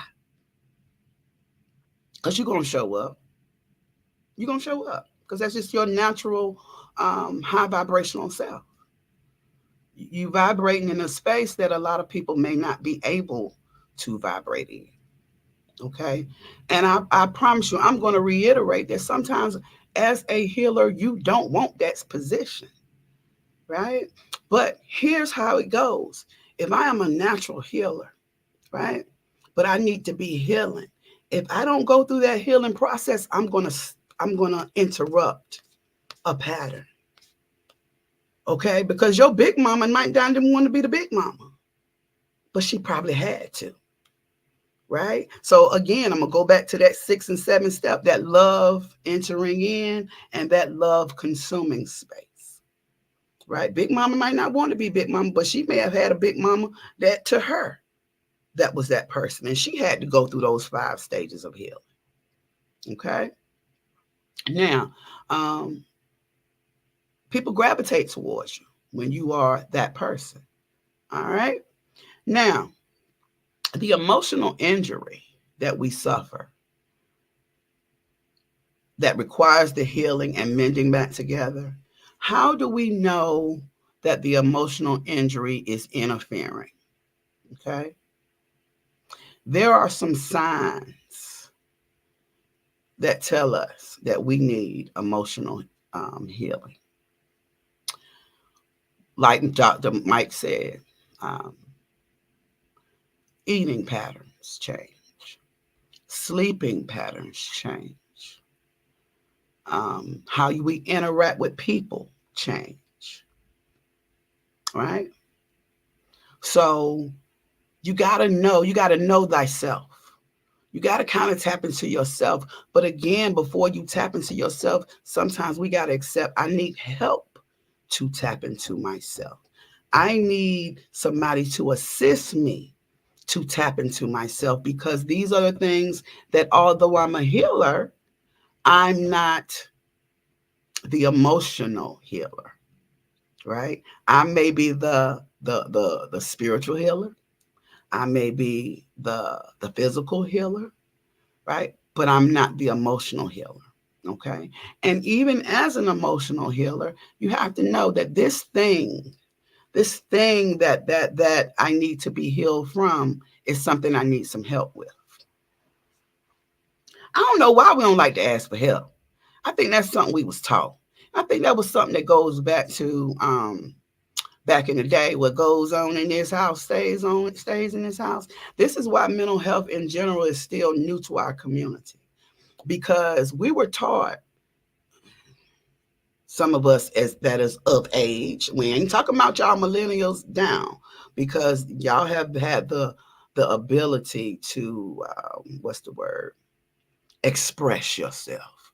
But baby, if you was born in the I'll say from about 1980 something, 1980 on back, Baby, you won't talk about what was going on in your household. Won't nothing. What goes on in the household stays in the household. And whenever I quote that to all of my clients, they complete the sentence. I'll say, what goes on in the household? And then it stays in the household. We've been taught that. I don't care what family you from. We've been taught to keep your mouth shut. Suck it up, buttercup. Right? I was blessed with my mom kind of said we don't have secrets, right? And I appreciate that. So as a family, my children say I get on their nerves, but they say, "Mama, you always trying to teach us something. I want y'all to be able to express yourself, right? Why? Because that was the natural that was the natural. After my mom told me, I ain't had no choice but to teach my kids, right? So the natural progression, that was the word I was looking for. That's the natural progression when we started in our household. So if back in our grandmama's days is don't say nothing, right? And that caused injury to her. Usually she may have given her children a little bit more wiggle room to express themselves, right? Which then translates to the Generation Xers who, was about 50, can be about 57 to down about 40 something, right? So now we got these millennials who we saw our kids talk about it, talk about it, talk about it. Now you got these Generation Zers, they sometimes, right? But again, it was a process. Okay. Now, how going back to how you know that there needs to be some healing to your emotional injury and the physical things that you may go through, not being able to eat, not being able to sleep well, and just your patterns changing. One thing we got to do, and there are 5 steps to creating your own emotional healing in your mind, body, and spirit. Number 1, practicing self-compassion, knowing that you need some help, knowing that, okay, I'm not in a good place right now. I need to feed me for a change, right? I need to do something for myself. One of the first things I tell my clients who are under me is back up a little bit. When you got so much going on, back up, because that's part of self-care. That's a part of practicing that self-compassion, to know when to back up, because you're not doing any good when you all insulted on the inside, if that makes sense. Okay. Number 2, you got to get moving. You got to get moving. You got to move your body. Your body is to be moved. You can't sit. Think about bed sores. Why do people get bed sores? Because they're not moving. They're not moving. They're not moving. So it becomes a sore place. Same spiritually and emotionally. You have to get moving. Okay. The third thing is being real and honest. And Dr. Mike talked about that. You got to be honest with yourself that you need a healing, that you need a vacation, that you need somebody to talk to, that you need somewhere to go. You need something other than what you've been doing because you are dealing with emotional injury. Okay. The fourth thing, which should have been number 1 to me, is connecting to God, love, and hope. Right? You gotta be connected to something. Okay. I don't know if any of you guys seen this, but there was a social media thing where a young man hugged a tree and he started crying. He was not familiar why when I hugged this tree that it brought so much emotional result out of him, right? And it's so beautiful to think that a tree too is a part of God's love. There's a tree out there probably in your neighborhood that's been standing 200 years, right? That tree finds a way to find water and thrive. That tree could have been damaged by 4, 5 hurricanes, couple of tornadoes, couple of storms, may have even been struck a couple of times. But that tree finds a way to connect and thrive again. And here's the thing. People don't realize a tree is a living thing. It is a living thing, right? So if that tree can find a way to thrive, why can't we? Why can't we say, I need some water? I need a new source, right? I need somewhere to thrive again. Sometimes that piece of thriving again may be moving away from your family so that you can reconnect, right? Again, going back to the 5 stages of healing, having to bargain of what do you need to thrive again, okay? And going back to that guy that hugged that tree, you could see that the tree started moving. The tree could feel whatever he was feeling, right? The tree was alive, trying to comfort him. And in the video, the tree, little branches kind of like did a little mini hug as much as it could. It was the cutest little thing. Look it up, okay? If y'all don't believe me, just look up guy hugging the tree. All right. Now, going back, all of this marries to what Dr. Mike was saying in his presentation. Building that support team.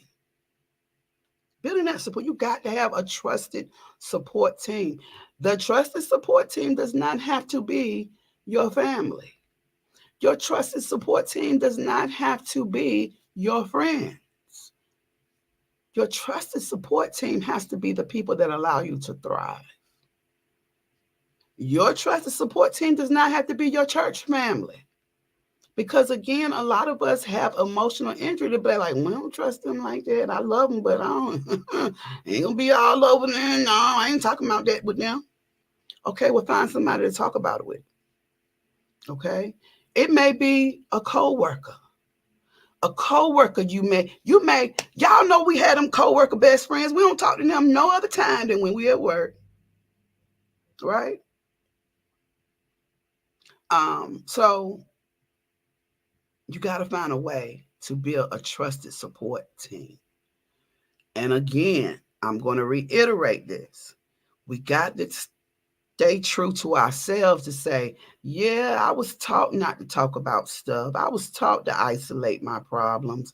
I was taught to suck it up, buttercup. But that ain't working for me. I am a big proponent of therapy because therapy works. Most of us therapists became therapists because we had so much drama in our lives, baby, that we needed something. We needed to learn. When I went into this field, I had no intention of being a therapist. Baby, I went to school just to complete my degree. Let me just tell you that. I went to school to complete my degree. My first major was criminal justice. I thought I wanted to help the folks that's in jail and the folks that was dealing with criminalities. But baby, social work called me. Social work said, come on over here. Come on, right? And to be a therapist, I was at grad school. I was like thinking about how I needed some money. I'm like, dang, what I'm gonna do with this degree? I'm getting a master's degree in social work, but you know what I'm saying? I need this change. I need this change to start flowing again. And they gave us a presentation about becoming a therapist.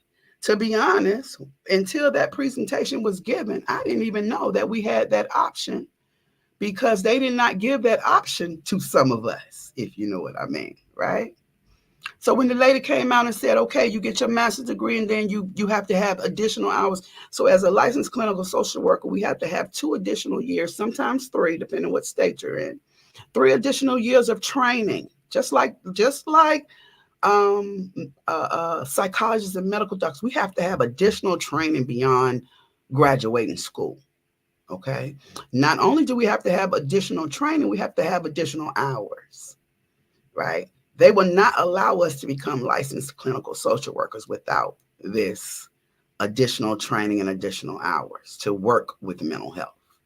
So if you come across somebody who's a licensed clinical social worker, just know they are definitely qualified because they've been through some things to become clinical social workers. Okay. And excuse me, I'm gonna find my page again because this thing keep going out. Y'all know how it go when you're looking for something. All right, so going back to what I was saying about needing to know when you need to be healed. Let's talk about the pride that even Dr. Mike talked about. When you are a leader in a leadership position, you have a responsibility to be accountable for what you're giving your people. Okay. Now, let me give you a practical example at your job. Okay. Let's just say you have a job that has a high responsibility and you are being led by a manager that don't give you the information that you need to do your job. And a lot of us have been in those situations with terrible managers who don't give you the information. Okay? Excuse me. In order for that person to become a manager, there's an accountability and responsibility that they sign up for. They say, okay, I'm ready to lead my team. I'm ready to take accountability for my team. I'm ready to be responsible for my team.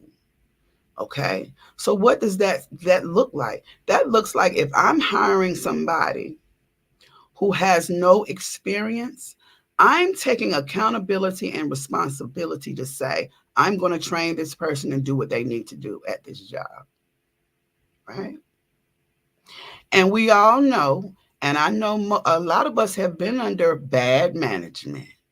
The ones that won't take responsibility, that won't take accountability. And those are the times we ready to go. I'm like, man, I don't want to work with you.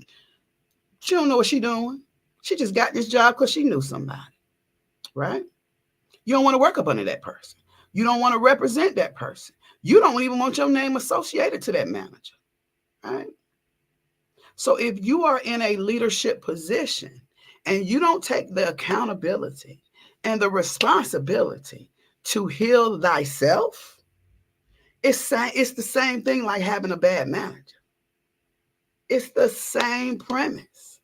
You got to take responsibility for those people who are up under you. And a lot of people want to lead by assigning people. They want to lead by giving people duties. That's not leadership.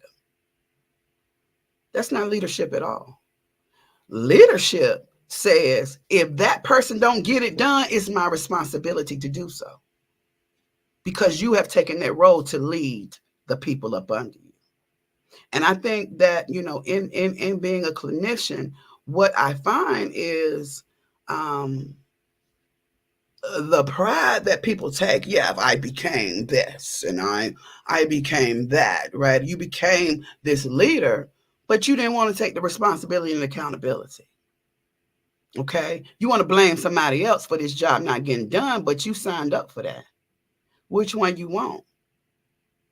You know, leadership, yes, we want to assign people jobs and assign people duties. But when that duty is not done, that's not on that person.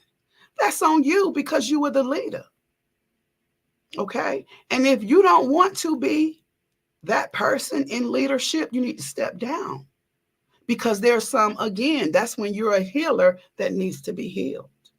You need to find out why you don't want to take accountability.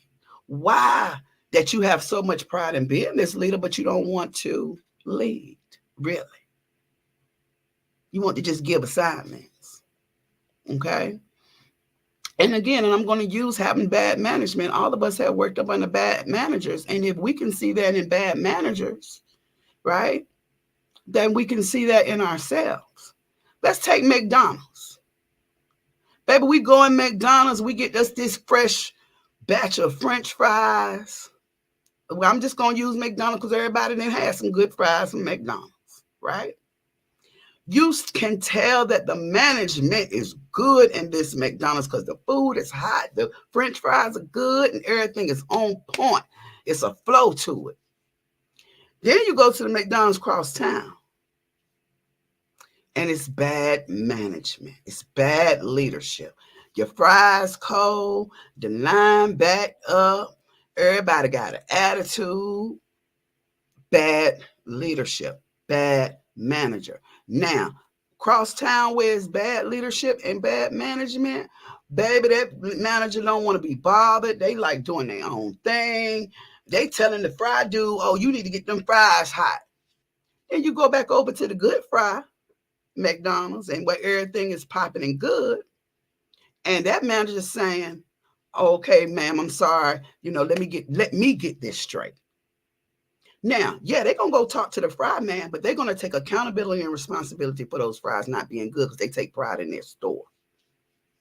So I'm going to ask a lot of you, which kind of leadership do you want to represent if you call yourself a leader, right?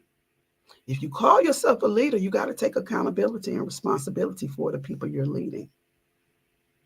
But then you have to ask yourself, hey, if I'm a leader, do I need healing? Is there some emotional injury that I'm dealing with that I may not have tapped into? Maybe you need to take a sabbatical. Maybe it's time for you to say, you know what, I'm going to take a year off and reorganize my feelings and thoughts so I can take myself through those 5 stages of healing: the grief, the anger, the bargaining, the depression, and the acceptance. Sometimes as a leader and as a healer, you got to know when to sit down and regroup. Okay? So I just want to emphasize that healers need healing. That's what keeps everything ticking. That's it. That's what keeps everything going around, so that the love can enter in and the love can consume. Okay?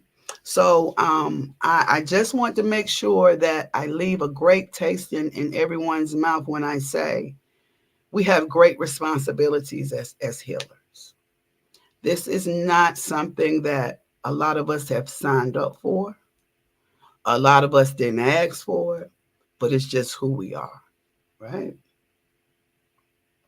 I'll ask each of you that consider yourself to be a healer, whether it's physically, whether you're a nurse or a CNA, whether it's emotionally, whether you are a person that deals with somebody's mental health or not, whether it's spiritual, whether you're in the church or in the community and you're representing yourself as some kind of missionary. Hey, even if you're a person that trains somebody physically, right? Do you need healing? Is there something that's holding you back, taking you around the full circle? Are you still in emotional injury? And if you are, get help, seek help. Balance yourself to say, you know what, I need help with this. And I promise you, it will bring you to a different level of being a healer. Okay? So, Miss Lydia, I think I'm going to end my talking now and open you up to asking me any questions. Hey, Miss LaDawn. Hey. So I look a little funny this time because I got on earphones too. That's okay. Move the earphones off. Trying to, I told you, double duty. Miss LaDawn, that was, oh my gosh, so good. So I had my notes, of course, as you know. Had to keep my notes. First of all, thank you so much. This was, oh wow. The healer, healing the healer. Healing when the healer needs healing. Okay. I'm going to pause this for a second here. because I need to pay close attention here. Okay. You fine. You fine. When the healer needs healing. So many times, to be honest, we are healers and we don't even see that we're hurt. When we talked about you said I gave you your topic when we talked, we were talking about something else.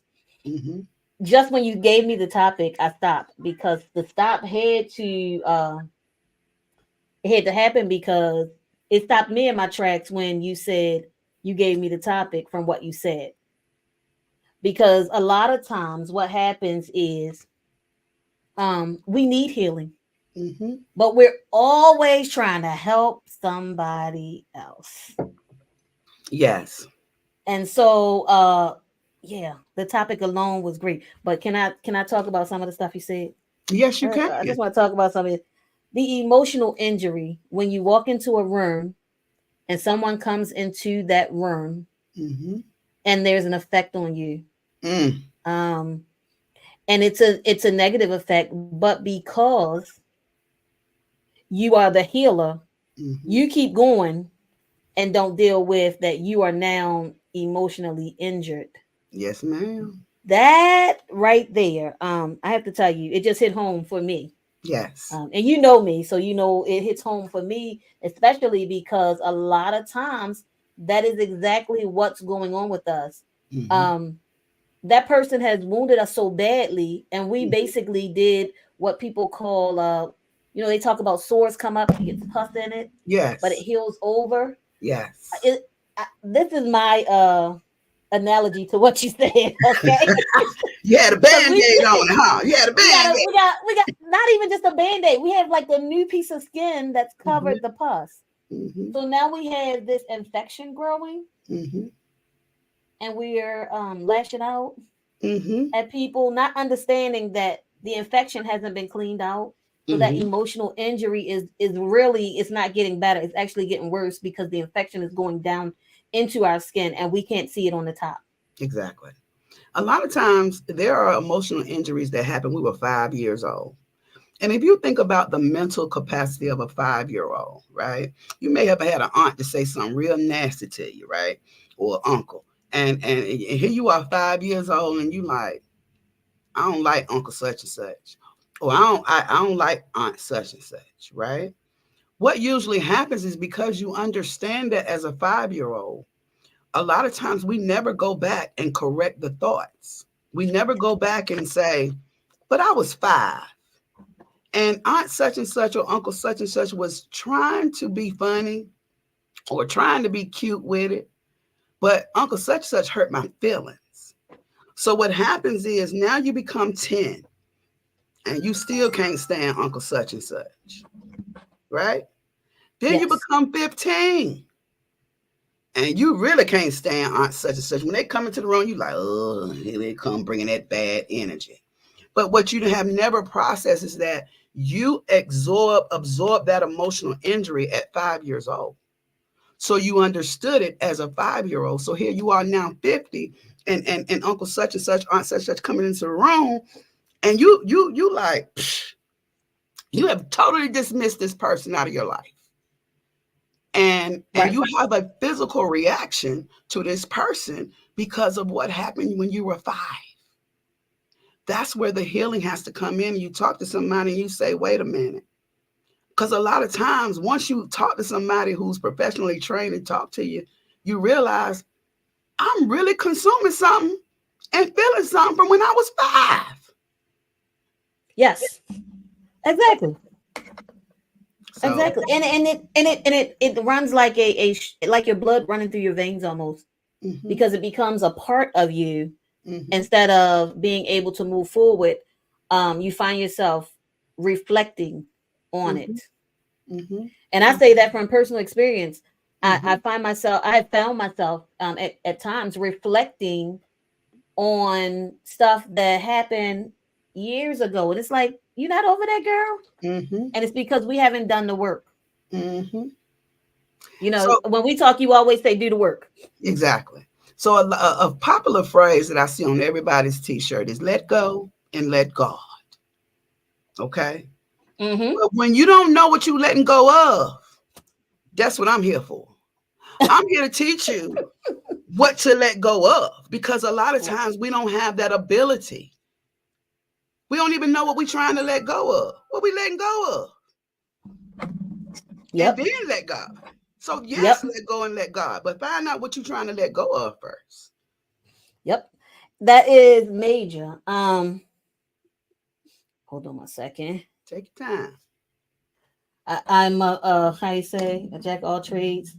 This is my jack of all trades day.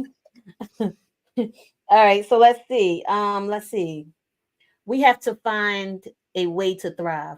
I don't think way is what you said, but an avenue basically to thrive, because we're stuck in this emotional injury, so we can't see the way to the next. Mm-hmm. That was major. That was major. That we can't see the next, so we have to find an avenue to thrive. And I've been double dipping today, so I don't know if you said this. I might have missed this because I'm double dipping again. Mm-hmm. But those avenues to thrive, are they like hobbies? Are they like relationships? Are they just something else to replace, or are we cleaning out and then looking for this avenue? First of all, sometimes we look for diversions. That's why healers love to help heal people, because sometimes it gives us an avenue of not looking at ourselves. That makes Mm-hmm. sense. Mm-hmm. If I'm spending all day fixing somebody else, I ain't got time to fix me. Right? So what happens is, as a healing person, you may stay in a cycle of healing other people for years and don't realize that you failing in your own personal life. Right? So finding a way to thrive means that, just like that tree that's been struck in hurricanes, in tornadoes, chopped down on one side, right? Branches cut off. I don't care what you do to that tree. If that tree is connected to earth, it's going to grow roots thick enough and big enough to where it's going to find a way to thrive. So what I'm saying is, sometimes as healers, exercise contributes, right? Eating right contributes, drinking your water contributes, but also taking a step back and saying, wait a minute, this is a pattern that's no longer serving my life. This is a pattern that's no longer allowing me to thrive. Now, we can live, Right. but then we can thrive. That's two different things. Right. We can live, we can go day to day and live our life, ain't paying no attention. But then you go somewhere else and you're like, wait a minute, I'm living now. You start to thrive. Yes. And again, you got to know the difference, and know there is a difference between just living and thriving. And a lot of people, they are so scared of disappointment, they don't even seek a life to thrive. That makes sense. They don't even seek thriving. They just want to live. So that's my spiel on the ability to thrive. All right. And sometimes you got to take a step back. And my last question, because I had one more. You know, I write them down while I'm listening. So, we have to have a trusted support team. If they have a trusted support team, and so with this trusted support team, how do we definitely know that they can be trusted? When it ain't your family and your friends. That's the answer.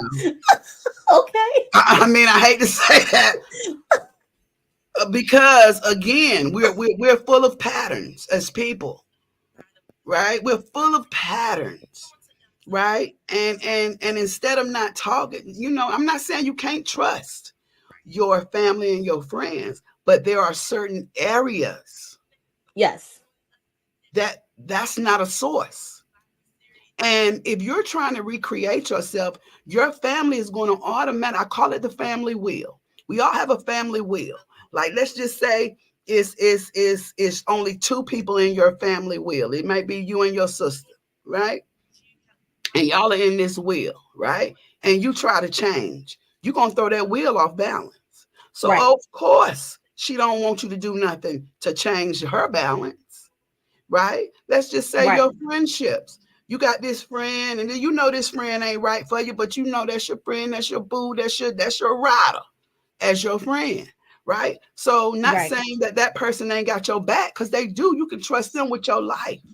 However, if it changes the dynamic in their life, that's at the point of you needing to thrive. That's not a trusted source. That's Right. because they're going to feed you whatever it is, and because we all seek homeostasis, we all seek balance. So as a friend and as a family member, if you're going to throw my balance off, Right. baby, no, don't do that, because you're throwing me off. Makes sense? It So that's does. It I does. say sometimes it's the co-workers that we work with. It's the Right. people that we really kind of don't know, because they don't have no interest in you doing something different. Yeah. And they're not really trying to get something from you a lot of times. Right. Thank you for That's your patience, Miss LaDawn. I have to tell you that you are so patient with me right now. I have been like, my attention has been split, but I'm done with that. But thank you for your patience. you know I don't care nothing about that. I'm just here to help with the whatever vision we have to make our mental health conference, and I say our Yes, I like mental it. I health like it. conference thrive. Okay. Yes, Mm-hmm. yes. So Mm-hmm. guys, Miss LaDawn will be in Baltimore with us on next Saturday. And she is awesome every time she comes.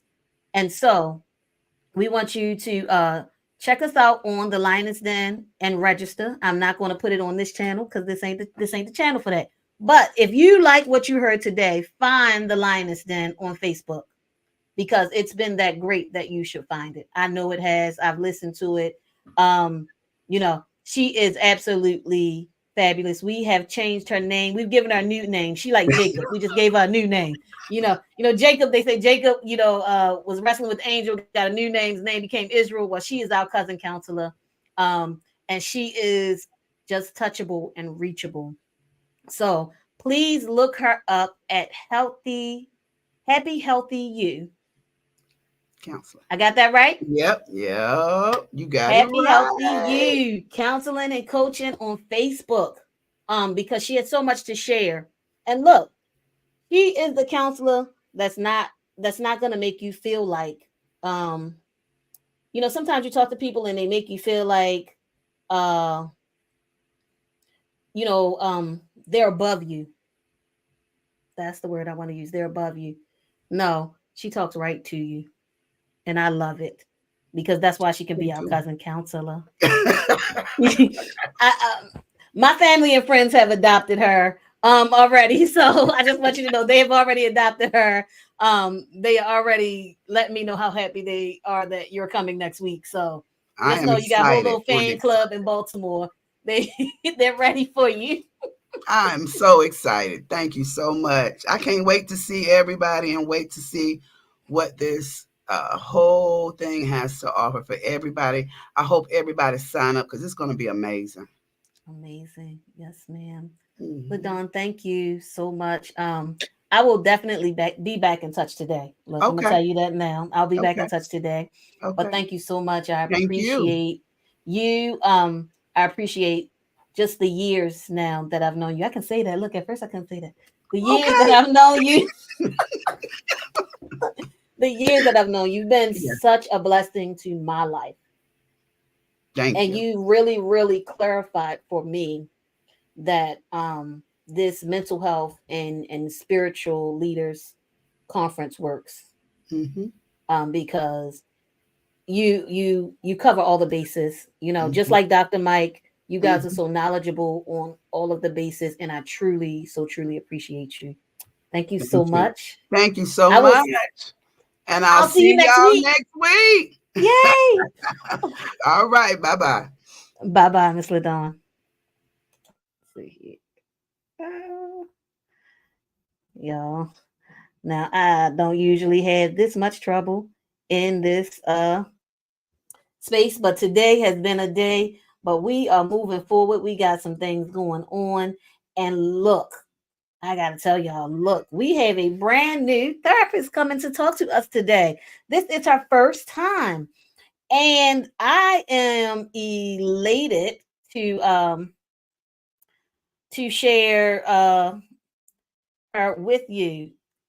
I am pulling up her presentation because I want to make sure that when she comes on, she has the best experience.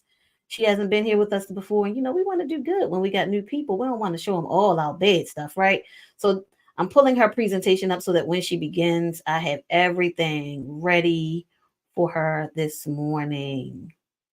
But while I'm getting all that together, I'm going to bring her in right now.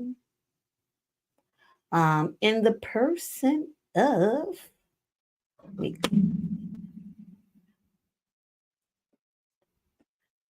Miss Kelly Williams. Hey, Kelly. Hey, Lydia, how are you doing? I'm good. You see me still trying to make sure I pull up your presentation right here. So That's I had okay. it, but I had a few have a other correction. presentations to show this morning. That's So I okay. had those up first. So I'm getting yours in now. But Kelly, thank you for real for this is your first time here with us. And you could have said, hey Lydia, we ain't about to, nah, we're not doing this today. Right. Blasey, but you were willing, just willing to show up and be a part, which is quite important. Now, I don't know. Give me 1 second, Kelly, because Okay. I know that I have your presentation here because you sent it to me. Yeah, I did Just an have to make updated one. sure. Did you get the You latest sent me one? another one? Yeah, because it was a correction. I'm sorry.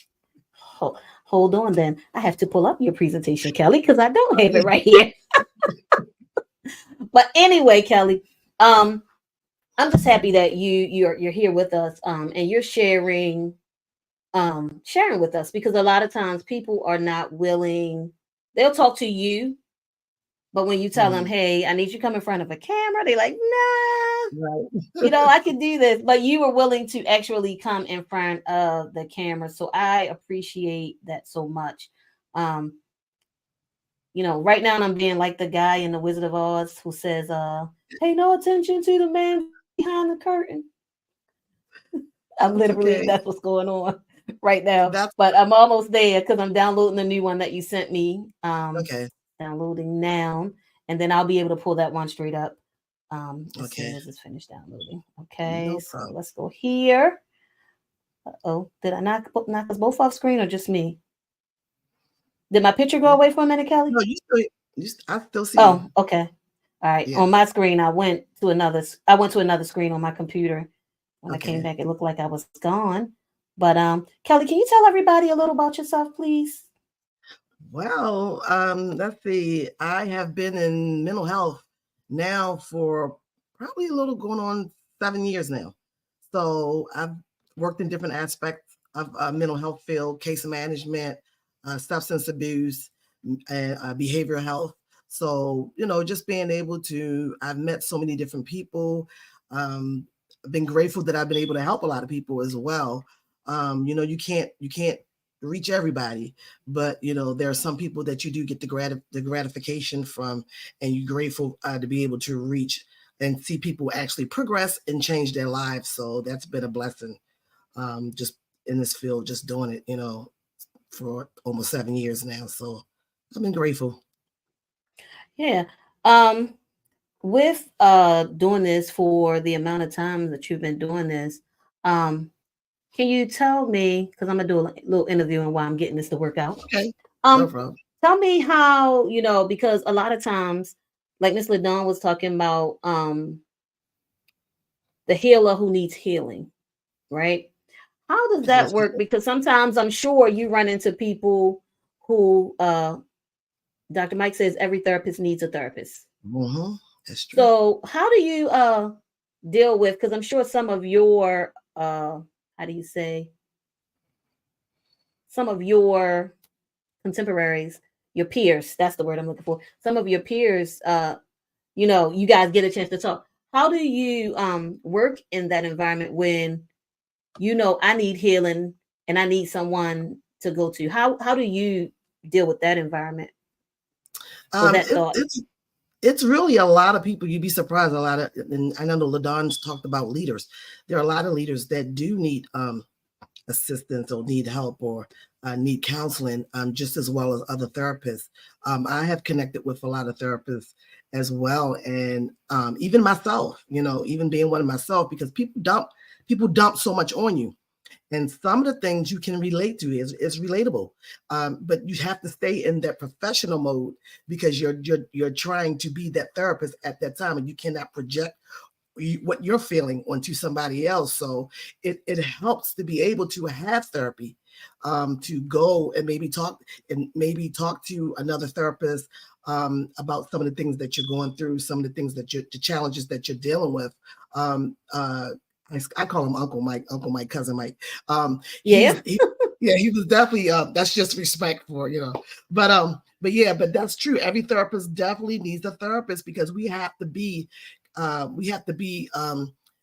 competent when we're dealing with other people, and we have to be in a different space. That now I'm meeting with somebody, I'm counseling somebody. It's not about me, it's about me helping this person. So we have to make sure that we're free and clear in our mind, and our mindset, to be able to listen effectively and to be able to respond when we need to respond, after when we're sitting and I'm we're so listening. sorry. So and being a therapist, self-care is definitely one of the things that is crucial, because we have to make sure, like Uncle Mike said, we're eating properly, we're getting proper rest, we're sleeping, we're doing activities, we're doing those things that keep us in a mode of being relaxed, that we're not overwhelmed, because a burnout can come easily in this field. When you're dealing with a lot of people with a lot of problems, you can easily become burnt out. So having self-care and making sure you take those moments, relaxation, whatever it may be, to taking a trip, vacation, whatever it takes, to make sure that you're in a good space when you're dealing with certain people. So it goes from the top on down, from every therapist on down to every client. So we have to make sure we're we're doing that self-care. That's important. Yeah, what happens a lot of times, and I can say this for me personally, I have I noticed that I will just get so busy. I'll get so busy that I will just Mm-hmm. miss the whole thing. You know how you get so busy and then you look up and you're in a different place at a different, Yes. doing something else that you like, how did I end up doing this? When Mm-hmm. I was supposed to be doing something else altogether. And so Mm-hmm. now I am overwhelmed, Mm-hmm. not understanding, how did I get here? And it is just, it's major. It's major. And then you become burned out. The burnout part Mm-hmm. is the real big part because you burned out because you kept doing the same Yeah. thing. Really. It's just Mm-hmm. the same unnecessary, unneeded um thing that shouldn't have been done from the first place. You just messed yourself up. Right. Kelly, Right. give me 2 more seconds. I'm almost there. I promise That's you. okay. And I'm gonna just I piggyback promise on you I'm what you almost said. there. That's okay. And Okay. that's key, because when, like, this is a passion for me, and maybe other therapists, that may be a passion. So we got to be careful not to allow our passion to consume us, because we want to do everything for everybody. We want to help everybody. We want to be there for everybody. And sometimes you have to take that step back and say, hey, look, I have to take some time out for myself. Just like LaDon said, we want to heal everybody, but the healer needs the healer too. So sometimes we have to take that step back and realize we cannot do everything at one time. We sometimes we become creature of habits, but we have to realize Yes. that we have to do one thing at a time, complete it, then work on the next thing. So it's always good to have a strategy and have things written down that we want to work towards, goals. That's what I call them. Have goals in place that we want to work towards, so you can work them one goal at a time and not try to do it all at one time, because we want things quick. We want it done immediately, and sometimes it just Yeah. doesn't happen that way. It doesn't happen that way. So Yeah. It is amazing because a lot of times people call us, say this is the um this is the what is it, microwave generation. Mm-hmm. And we Yeah. may not be at, at that microwave situation no more, not like we used to be. I mean, not that we're not at it anymore, but we may not be that generation now, Mm-hmm. or we are the third or fourth generation of that mentality. That's what I'm Yes. trying to say. Mhm. We've become the third or fourth generation of that mentality because we're looking to have everything done, everything where we want it, everything how Mhm. we want it, everything. I don't even know how to even really, but it's just everything has to be everything now all the time. Right. We don't have the patience. Right. Right. We don't We have the lack a lot of patience patience. and the Mhm. yeah, we really like the patience to go through the process, Mhm. which is so major because the patience to go through the process is the only way for us to get anything done. Mhm. The process is so, important. Um, when you think about everything in your life, you have to go through school to get to where you want to go. You Yeah. don't just jump up tomorrow and now I'm a doctor. That's not how Mm-mm. it Right. works. Right. Not how it works. You have to go through school to get to where you're trying to go. Now, you want to, we don't want to go through the process, and it happens with every part of our lives, not just school, not just what am I trying to say here? Not there it is. Okay. As you see, I'm still working on this. That's good. Did it come in? Okay. Um, not just the little stuff, because sometimes we go, oh, it's not that big, it's a little thing, we Mhm. can get through it. But everything has a process to it, and the one thing that we tend to mix up and mess up with is that there is a process that we have to go through. There is Right. something that we have to deal with to get to where we're trying to go, and it's not going to just happen because we said, hey, this is how it is. Right. Kelly, I think Absolutely. I'm in luck. I finally got Okay. it in. All right. Guys, if y'all watching, thank you for your patience while we work this out. Let's see. All right. You got it. Got it. So what I am going to do is solo you. Mhm. And no, I want to solo her, not me. There we go. And see Mhm. if we can. Let's. Nope, that's not how we're gonna do this. I guess Kelly, I'm gonna have to stay up here. This is Okay. what I'll do. You won't hear me for a minute. Okay. And I'll come back in. I can hear you. But what I'll do is I'll remove myself from the stage, and you can go ahead and take it from here. Okay. All right. Hello, everyone. My topic today is how deep is your depression? Okay. So people may say, well, what is depression? What is it about? How will I know? So let's dive into it. So depression is what we call a mood disorder that causes a persistent feeling of sadness and a loss of interest, also called depressive disorder or clinical depression. It affects the way we feel, the way we think, how we behave, and can lead to a variety of emotional and physical problems. This is where some people end up having a lot of illnesses and maybe don't even know why, what caused it, what is the root of my illnesses. A lot of it can be can extend from having depression.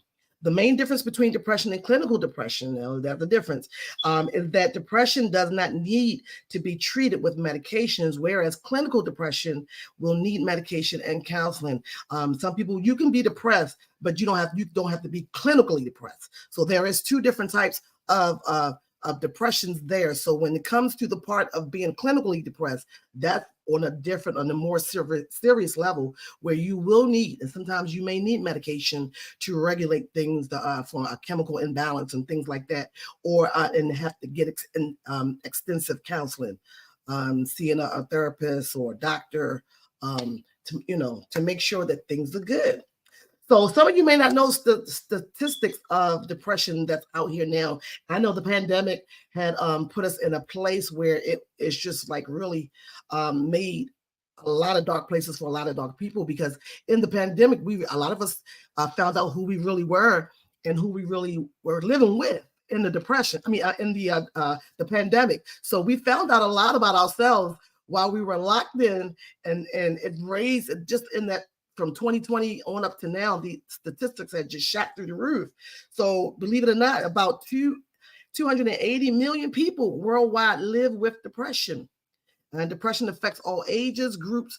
1.9 million children ages 3 to 17 with the diagnosis of depression. And those ages 18 to 29 have the highest prevalence of depression at 21%, followed by those of ages 45 to 64 at 18.4%, and ages 65 and over at 18.4%, and ages 30 to 44 at 16.8%. And people don't think that all these ages people suffer with depression. Is real prevalent a lot in our younger generation now, because they deal with so much peer pressure.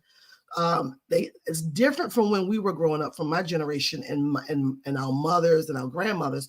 It's different now because our young people are exposed to so many different things out here. And I heard Uncle Mike talk about having that communication with our children is important in this day and time, because it's good to know where they are, where you have to really know where their mindset is, because you can have a depressed child living in your home and not knowing, and that child can be suicidal and you have no idea that's going on. And then when, God forbid, something happens, then you're at a loss, like, I didn't know. So it's important as parents to make sure you are having constant communication with your children, constant communication with your loved ones, even our elderly people, making sure that they are okay. Because some elderly people do live alone if they're not in the nursing home or assisted living facility. They do deal with depression, a loss of a spouse, or feeling alone. That I've came across so many different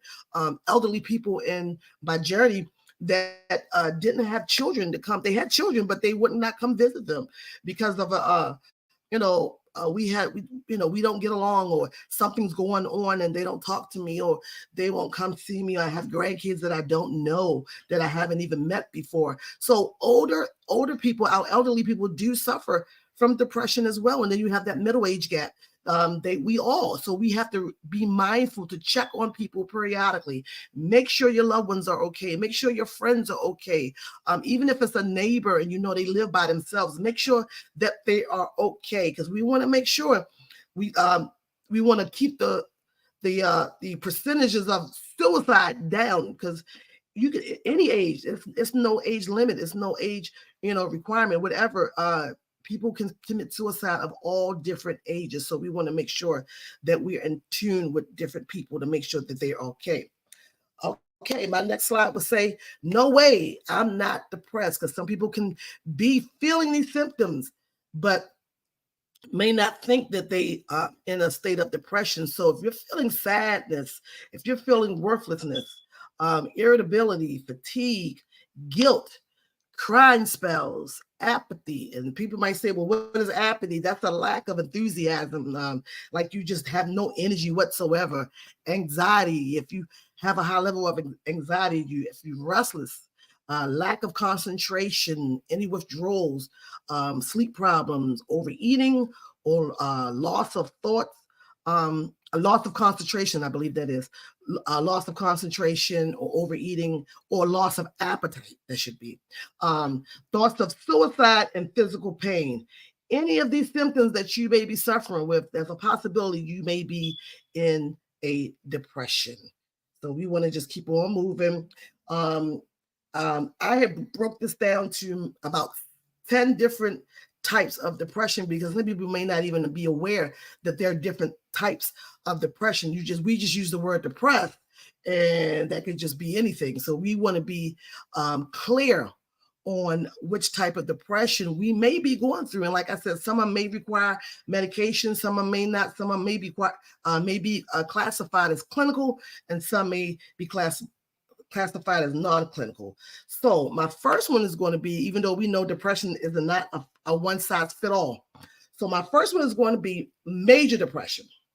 What is major depression? So major depression is a state where a dark mood is all consuming and one loses interest in activities, even ones that are usually pleasurable. So you may have, I mean, some people may like to, I like to shop when I can. So that's a pleasure for me. Don't judge me, but everybody has their own pleasure. But if I lose my interest of being able to get up and just go outside, yeah, that means that I could be dealing with major depression. If I lose my my desire to involve myself in activities, whether it be with my friends and social, I'm not socializing anymore. I'm not even going out doing any of the things that I can't even, I don't even want to get up and go to the supermarket. I don't want to do anything. There's a chance that you may be suffering from major depression. So the symptoms look like this. You sleeping, changes in appetite or weight, and that means your weight can fluctuate up or down, loss of energy, feelings of worthlessness, and thoughts of death or suicide. Say major depression is also known as clinical depression, and it's diagnosed based on symptoms, depressed mood and lack of interest in activities lasting most of the day, every day for more than 2 weeks. If you're feeling like this, it has been over 2 weeks, and you having some symptoms, there's a possibility you could be dealing with major depression. Okay. Our next one is persistent depressive disorder. So persistent depressive disorder, also called dysthymia, is the long-term relationship you can't seem to get out of. Persistent depression, doesn't keep you from functioning, but it does make everything kind of awful for you. You feel really awkward, awful. Say, watch out for appetite and sleep changes, low energy, low self-esteem, and hopelessness. Just like major depression, the cause of persistent depression is not fully understood, but it's probably impacted by genetic and brain chemistry, usually lasting 2 years or longer. You're like, what? Yes. Some of these disorders can last for a long, long time. I haven't gotten on bipolar yet, but that's my next one. But yeah, some of these disorders can last a long, long time. And it can last for 2 years. If you're definitely have been feeling this for over a year, I would definitely suggest that you reach out to to a doctor, reach out to a therapist, reach out to someone, talk to somebody about this, because if you're dealing with low energy, your sleep changes, you can't sleep, or you're sleeping too much, or your appetite, you're not, some days you don't want to eat, and this is where we come in with this. You can either be bulimic or you can be anorexic. It causes other issues when you're dealing with persistent depressive disorder. So we want to make sure that we're keeping ourselves together, but check yourself. Do a self-check. Am I dealing with any of these symptoms? Are any of these symptoms bothering me? We want to make sure. Our next one is bipolar disorder. So to be diagnosed with bipolar 1 disorder, a manic episode is all that's required. For people with bipolar disorder 2 disorder, depression alternates the periods of high energy and risky behaviors known as mania. Mania and depression are like opposite sides of a coin, and treatment focuses on stabilizing moods.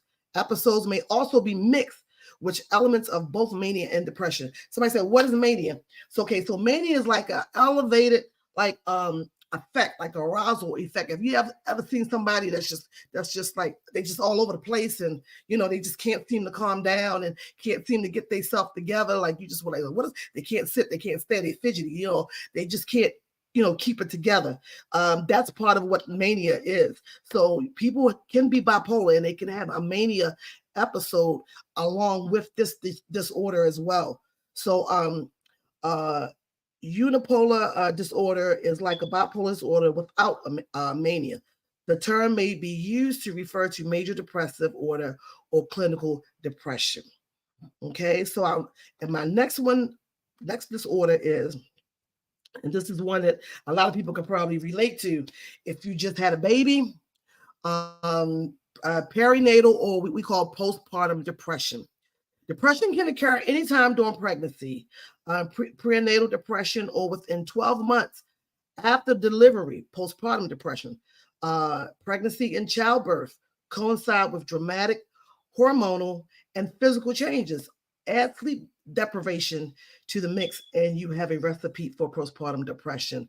Sometimes you hear moms going through this all the time, and they're frustrated and they can't sleep, and they're having a hard time trying to make it through with the babies crying and um, and they can't get up. Lydia, I think you're moving forward.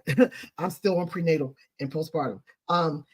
They're having a hard time trying to take care of the baby, and they can't take care of themselves in the midst of it all because the baby's crying. The baby needs to be fed, or the baby may be having some type of ear infection. The baby is constantly crying, and the mom becomes frustrated. This is postpartum depression, and sometimes in this disorder, moms don't feel adequate enough or capable enough to even care for the child, and they may have to call in their mom, or they may have to call in another relative and say, look, I can't do it right now. I can't take care of my child. I can't do this. I have to get sleep, because we all know that if we do not get sleep, we know what can happen. Things can happen. We start becoming very weak. We start hallucinating. We start having other symptoms and other disorders that coincide with having a lack of sleep, and it can cause illnesses in our physical body when we do not have proper sleep. So, and our mood is like a all-time high, because we're at a point where now, we're easy to anger. We're frustrated. We're having blown out episodes where somebody can just say good morning. You can just come out, it's not a good morning. It's like, oh, what are you so happy about? So we can have those episodes where it can affect us when we're not sleeping properly. In addition to other depressive symptoms, a new mother may have trouble bonding with the baby, doubt whether she can care, I said that before, or have thoughts of harming herself or the baby. And we got to be careful in the stage. If you know somebody who's dealing with postpartum depression, check on them and lend a helping hand, because the last thing we want to do is have the mom definitely hurt herself or the baby, because it gets to that point where moms can feel like that, and they do have problems bonding with the child, and they will leave the child isolated, and won't even go touch them, won't even go show affection, won't even go pick the baby up when they're crying. So we got to be careful. If you know someone that's dealing with this, just be there for them. Try to help them out as much as they can.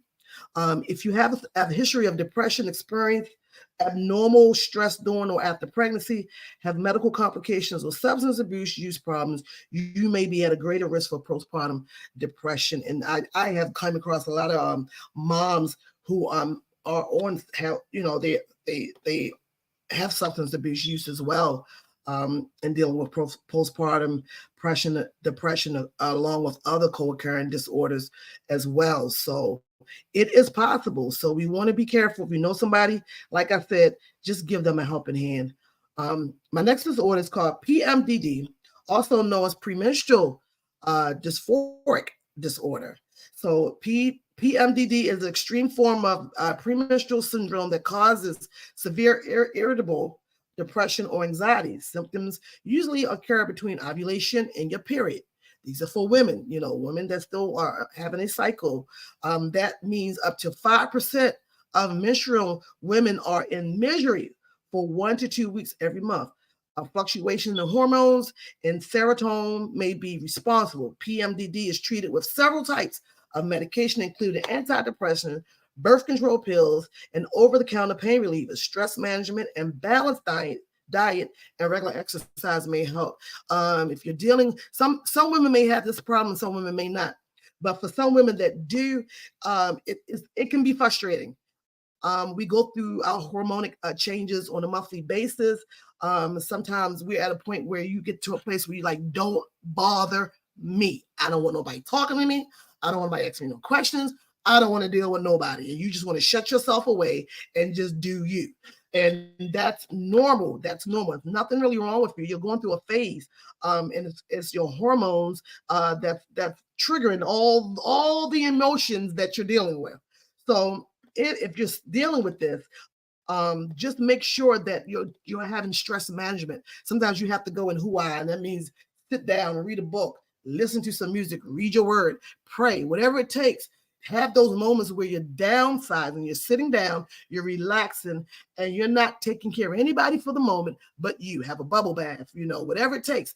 Just do you in that moment, and make sure you're eating a balanced diet as well, that you're eating properly and you're taking exercises, go for a walk. You may not be the one lifting weights or go to the gym or whatever the case may be, but just taking a walk will suffice. It will help you to just calm down and relax as you walk, and maybe put some music in your ear while you walk, and just to keep you calm. So keep that in mind.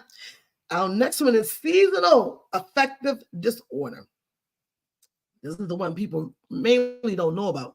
Some people are more sensitive to the lack of natural light in fall and winter and may become depressed. Seasonal affective disorder, which is also called SAD, SAD, is thought to be caused by changes in circadian rhythms, serotonin and melatonin, in response to reduced light exposure. People don't realize that when the weather changes, sometimes it could put you in the mood of being depressed. It really can. We're in fall now, and the bottom part says, though SAD most often occurs in fall and winter, some people are affected in spring and summer. People with bipolar disorder may also experience seasonal mood changes. Lydia, I'm on seasonal affective disorder. So seasonal affective disorder, seasons can cause your mood swings to change. I don't like daylight saving time, and I know a lot of people don't. So when we have to change our time and it goes forward, and I think that's the time it gets dark earlier. I hate that time.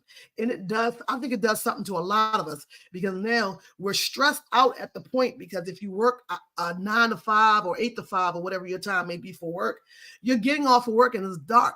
So you're feeling like it gets dark early. I have no time to do, I got to run errands. I got to get here. I got to get there. And even though some places may still be open, but it's because of the darkness that causes us to become frustrated, because causes us to get depressed to a point where it was like, just forget it. I don't even feel like doing anything. I just want to go home. I don't want to go anywhere else. I just want to go and get in my bed and just curl up. I hate daylight savings time. I wish they would lock that in and change it, but I'm one that really hates it. But people hate the different seasons. We're in fall now, so fall is fluctuating. Even though some days we may be at 80 or 70 degrees, and some days we may be at 60 and 50 degrees. It just depends. But some people don't like it, and it causes them to become depressed. And you may be seasonal depressed, and like, I don't even know why I'm feeling depressed, but I feel depressed. So, but believe it or not, the weather changes people's mood swings. It really, really does. And I don't know if that was one some people may knew about or didn't know about, but that is possible. Okay, my next one is situational depression. So stress happens. We all know this. Do you get depressed? You may get depressed. In some cases, symptoms of depression start with a stressful life event like a death, a move, or family change. When you don't recover from stress in an expected way, you may have situational depression known as adjustment disorder. Symptoms are the same as other depression types, but start within 3 months of a stressful event and tend to resolve within 6 months. So situations and things happen in our life, and I'm gonna go a little further than this because it said death or move or family change. Family change can be a divorce. Family change could be you got married.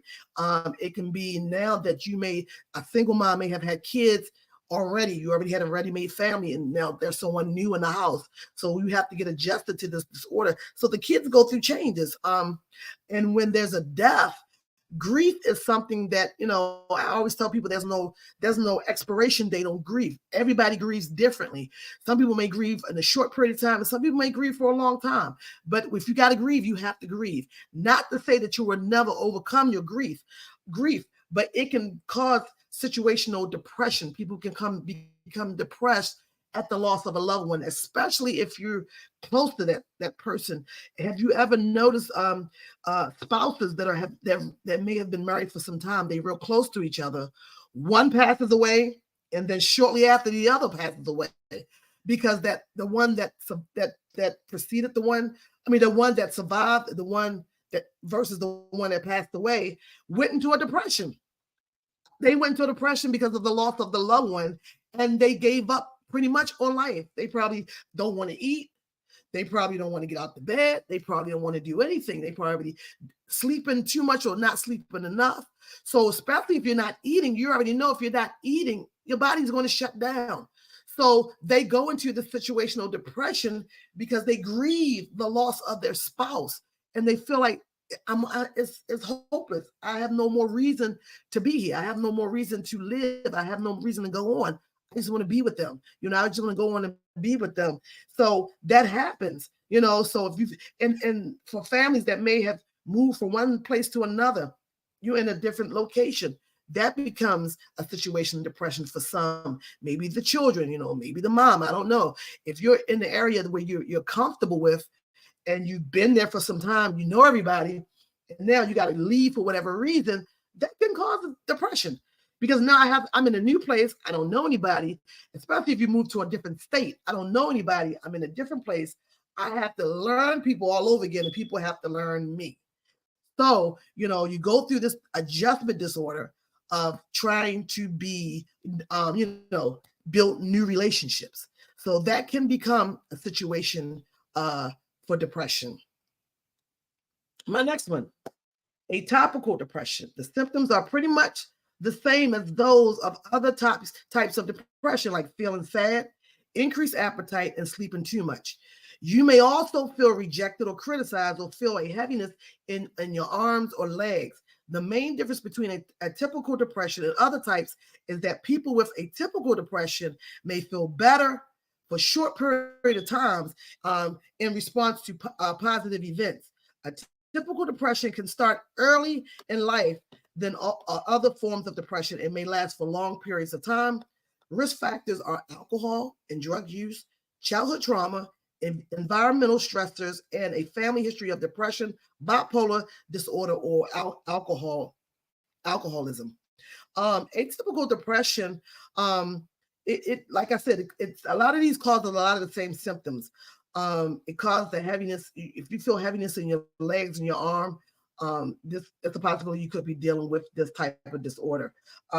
If you're feeling rejected or you feel criticized, a lot of people go through that stage of they don't like feeling rejected.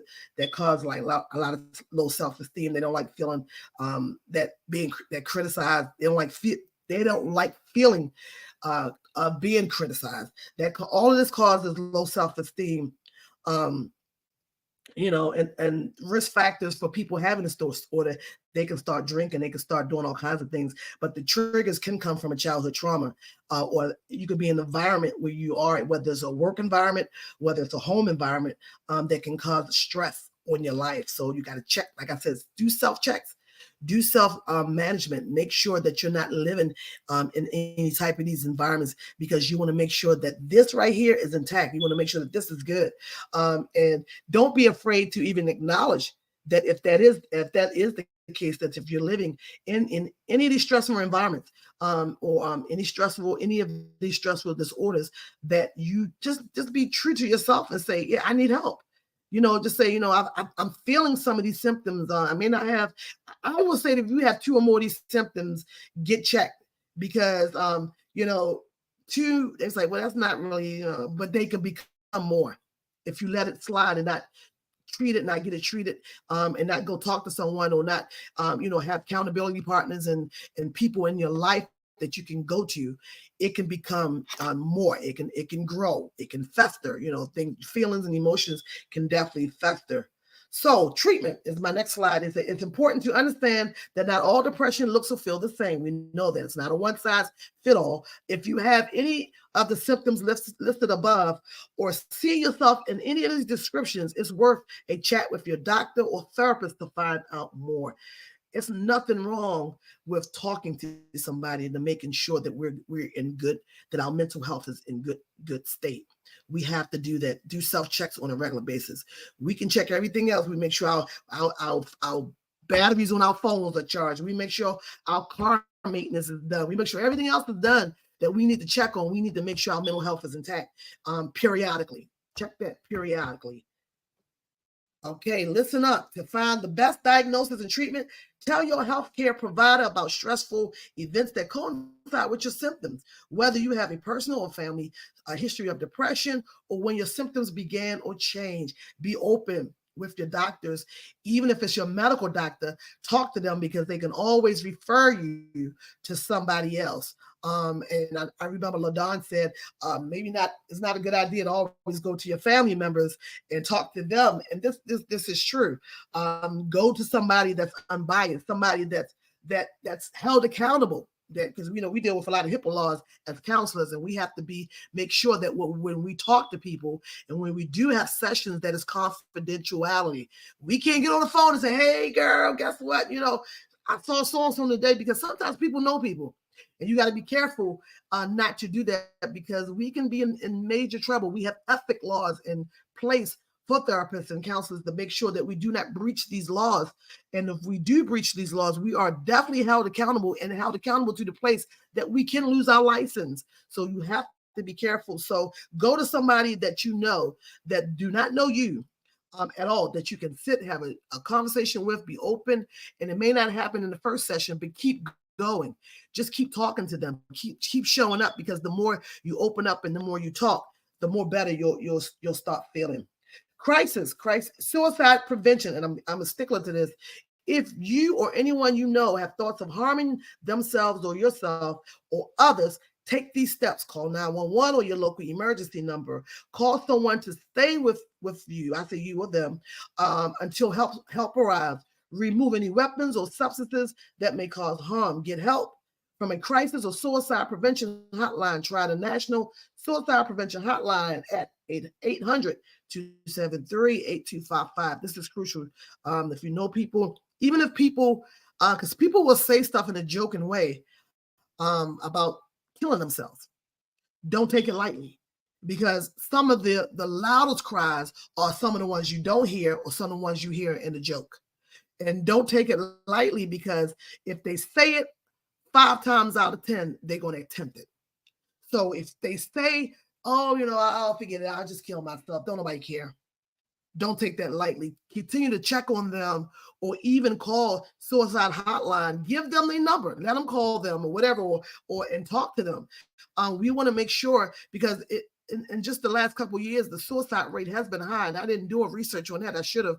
Of statistics of suicide, the rates have been high from young, like I said, to the young to the old. So we want to make sure that that we're checking on people, and even our leaders. Pray for our leaders, because we've had pastors that checked out, pastors that committed suicide, because it just became overwhelming. That you have to remember, they're juggling a ministry on top of their personal life. So, and a lot of times, a lot of leaders' personal life is not perfect. It's not perfect. Whether they disclose that to you all or not, it's none of your business, but it may not be perfect. But they have to juggle that, and juggle a ministry of people that they're leading that have problems. So it's a lot to juggle. So sometimes they get overwhelmed to a place, and they can get in the dark place. So that's why it's crucial to pray for your leaders. A lot of people may not know the intent of all that they deal with, but it's a lot. It is definitely a lot. And you have to make sure you keep them lifted up in prayer, because none of us are exempt from having a suicide attempt. None of us. Because the devil plays on this thing right here that we call the battlefield. And one thought can cause a behavior. So we got to be careful. So make sure we're praying. Like I said, we're doing our mental health checks for ourselves, but we're praying for others as well. You're checking on your family members, you're checking on your loved ones, you're checking on your neighbors, whoever, but you keeping your leaders in prayer, lifting them up in prayer. So let's just remember that. And I think that concludes my slide. But it's crucial and it's important to make sure that we are good, God gave us everything that we need, and I know I like to integrate the word into psychology as well, but we got to be real. A lot of things we do need to sit and talk to a therapist about. We have to have those conversations, those tough conversations, because we want to deal with really what's going on in the root of what we're feeling, and being in tune and in touch with our emotions and our feelings. So how deep is your depression? Ask yourself, am I depressed? Do I have any of these symptoms that's listed on here? Do I need to go and consult with my doctor? Do I need to go and make an appointment with a therapist? Do I need to go and make sure I'm good? Ask yourself that. I don't care who you are. I don't care what status you hold. We all get to a place of being depressed. You just want to make sure that you get the help when you need it. Things happen, triggers happen, life happens, things we just cannot control. It's beyond our control.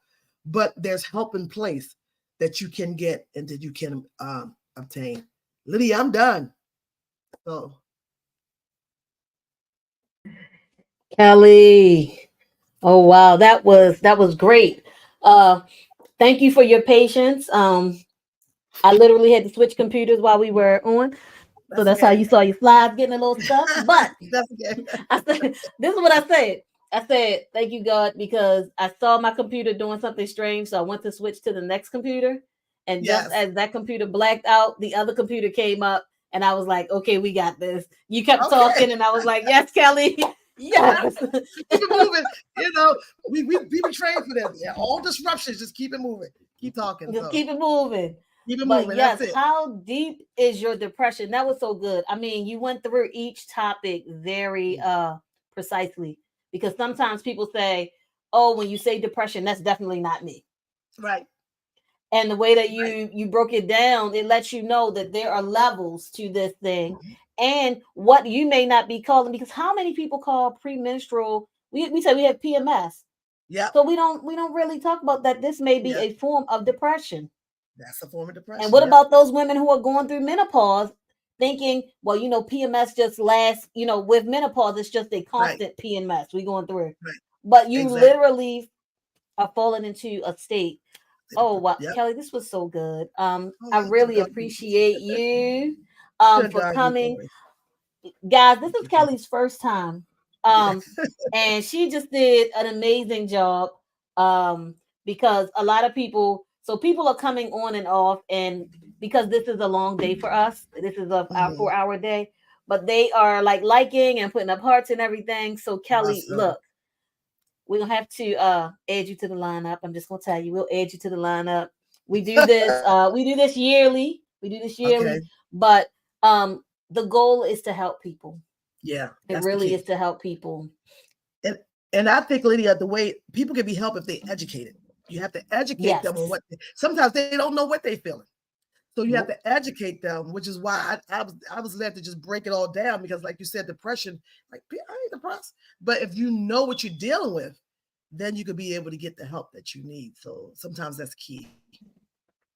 The one thing I really love about this conference, guys, everybody who's watching, we literally bring on qualified therapists. So you don't have someone who's giving you their thoughts. They actually know what they're doing. They're practicing. That's important to me. Yeah, that you guys are living it, and they're able to Kelly is an elder in the church. Okay, so understand. The one thing that I think is so important right now is that we begin to take mental health and have our spiritual leaders in collaboration. Because many times what happens is people think I can't have church and have a therapist. Well, if you're watching, you can. And it's probably important that you do. Yes. Because I know you've heard this, Kelly. They tell you to have a mentor in every part of your life for everything that you do. Well, your therapist or your counselor is like that mentor for your mental health. Yes. They are helping to guide you through these daily life situations when life just be lifing. And you're getting in these places where, people say, oh, I'm not depressed. I just don't want to talk to nobody. And then that just don't want to talk to nobody and just don't want to deal with nobody turns into, I just don't want to go nowhere. And so you really broke that down today, because you're finding yourself in these situations, but hey, find yourself a counselor. And we've had 3 thus far. We've had Dr. Mhm. Mike, we've had Miss LaDawn, and now we've had Miss Kelly Williams. Look, we are here because we understand the importance of our mental health. Yes. I mean, seriously, we really do. And it's so important because you don't even understand a lot of times that you're sinking. Mm-hmm. You don't know that you're sinking. You think, oh, I'm so good, I got this. Yeah. You really don't. And it's Yeah. better just to let someone who can share the information with you help you out, who can talk you through. You're on the ledge, they can talk you off the ledge. Yep. Yes. Kelly, I so appreciate you. I don't know how else Oh, to say it. I you so are appreciate welcome. you. Thank you for having me. This was so needed. This was so needed. And so thank you for coming.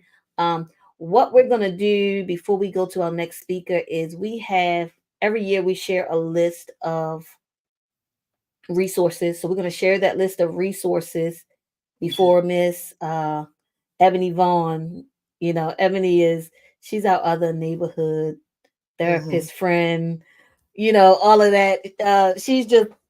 Ebony's just, you know, one of my favorites. She knows it. So I can say it without everybody on here knows she's one of my favorites. But Ebony's coming up. She's like our anchor. I think that's the way, the person who closes out the day with a nice bow on it. She's been here just about every year. No, every year, actually. The first year, I'm gonna tell you a funny story, Kelly. The first year, Ebony was not supposed to be here. She said, Lydia, I don't think I'm gonna be able to make it. And somebody dropped out at the last minute. And we were on like trying to fill up time. And who pops into the studio but Ebony? Well, there you go. At the right moment, just there she was. And I was like, thank you, God. Thank you, God. Thank you, God. Yes. Because the stress, as you know, of doing something like this, the stress when someone drops out is major. And she just came in and saved us. So yes, we're going to go on and we're going to do this, give this list of mental health resources. And then after that, we will hear none other than Miss Ebony Vaughn. All right.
To see ourselves in each other,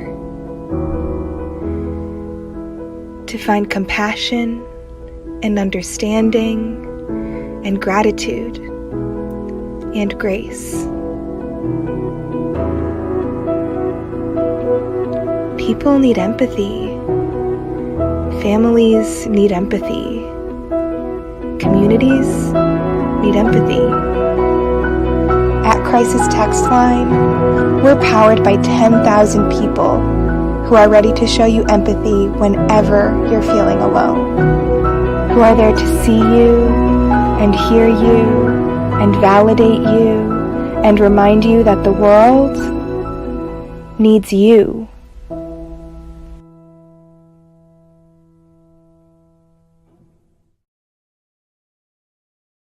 Hey everyone, we are back. Make sure that I didn't knock anything out in the audio. Yes, we are back. Each year we play that commercial because there are resources everywhere. And if you need to call somebody, call somebody. Now, Miss Ebony Vaughn is coming on, and I want to talk about her resource because I made that commercial a couple years ago before Miss Ebony had her own private practice. But Nexus Wellness Group, and she's about to come on, and I'm sure she can talk about it better than I am. But Nexus Wellness Group is also a resource, and it is in the state of Maryland. It's in Owens Mills. But before I go on, let me bring Ebony up to the stage. Hey, Ebony. Hello, how are you? I am great. How are you? Hey, how you doing, Lydia? I'm good. Can you hear me? Yes, I can hear you. Can Okay. you hear All right. me? Just want to make yes, ma'am. You're loud and clear. So, Ebony, do you want to tell everybody about Nexus Wellness Center? Because I'm not finished talking about everything Ebony does, but in the last 2 years, she has opened her own private practice. So, Ebony, please tell everyone about Nexus Wellness Center. Yes, so Nexus Wellness Group is a mental health practice in the Owens Mills, Baltimore County area. We serve adults, children, teens. We do couples.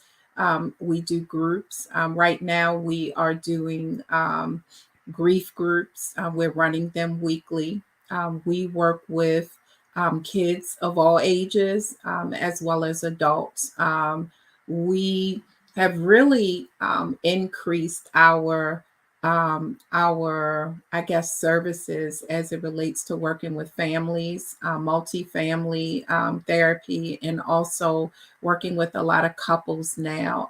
So we have some really awesome clinicians who are competent, who are compassionate, who are truly committed to helping and to journeying with people through healing. So I'm so excited about that. And we are still expanding, and we will be doing work in the school systems and expanding our work in the community as well. So I'm excited about Nexus Wellness Group and all that God is doing. Yes, you, Ebony, are amazing. So if I can, I'm going to toot your horn for you right now. So Ebony's been with us every year since we started 3 years ago. And since we've started, Ebony, how many books have you written? I've written 4 books and 1 workbook. So in the last 3 years, Ebony has written 4 books and a workbook. Ebony, it's like, when I say amazing, amazing, you opened a practice. I mean, a full practice. I wasn't there for your opening, but I did see everything online. You opened your practice. You wrote the books. You're, just amazing. You're touring and talking, and you're doing all of these what do you call them? Different sessions with different people at their events. You're being called upon to share. So Ebony, she's not just a counselor, but she shares just like she's doing with us. She does this in person. So please, if you are having a mental health conference, guess who you should call? Ebony Vaughn. She is, it's something about a person who is personable. Mm-hmm. And a lot of times we talk to people and they're just not personable. Let's be honest, they're not personable. And like I said with Kelly and LaDawn, it's basically like, you're like, are they talking to me or are they talking at me? At me. Mm-hmm. Mm-hmm. And you're one of those people that I've had people come on here and ask me for your information. They've come to the Lioness Den and asked for your information where they're like, she's talking to me. Like what she's saying is actually for me. And so I am so grateful to know you, Ebony. Just and guys, not only Ebony is here. Ebony, you had a whole training this morning, right? Yeah, yeah. Like she did a whole training. I believe it just ended maybe like 30 minutes ago, and then she jumps on here with us. Who does that? I thank you so much, Ebony. It's amazing. Um, I've talked a Thank you. bunch. I've talked a bunch. But what I'm going to do is get out of your way, and let you share with everyone because that's what they're here to hear. They're here to hear you. Let's put it that way, not me. Okay. So what I'm gonna do is I'm gonna jump out of the way and I present to some and introduce to others Miss Ebony Vaughn. Thank you. Thank you so much. Now, am I able to share my screen? Or do I need to send it to you? Let me see. Let's see. All right. I think I can present.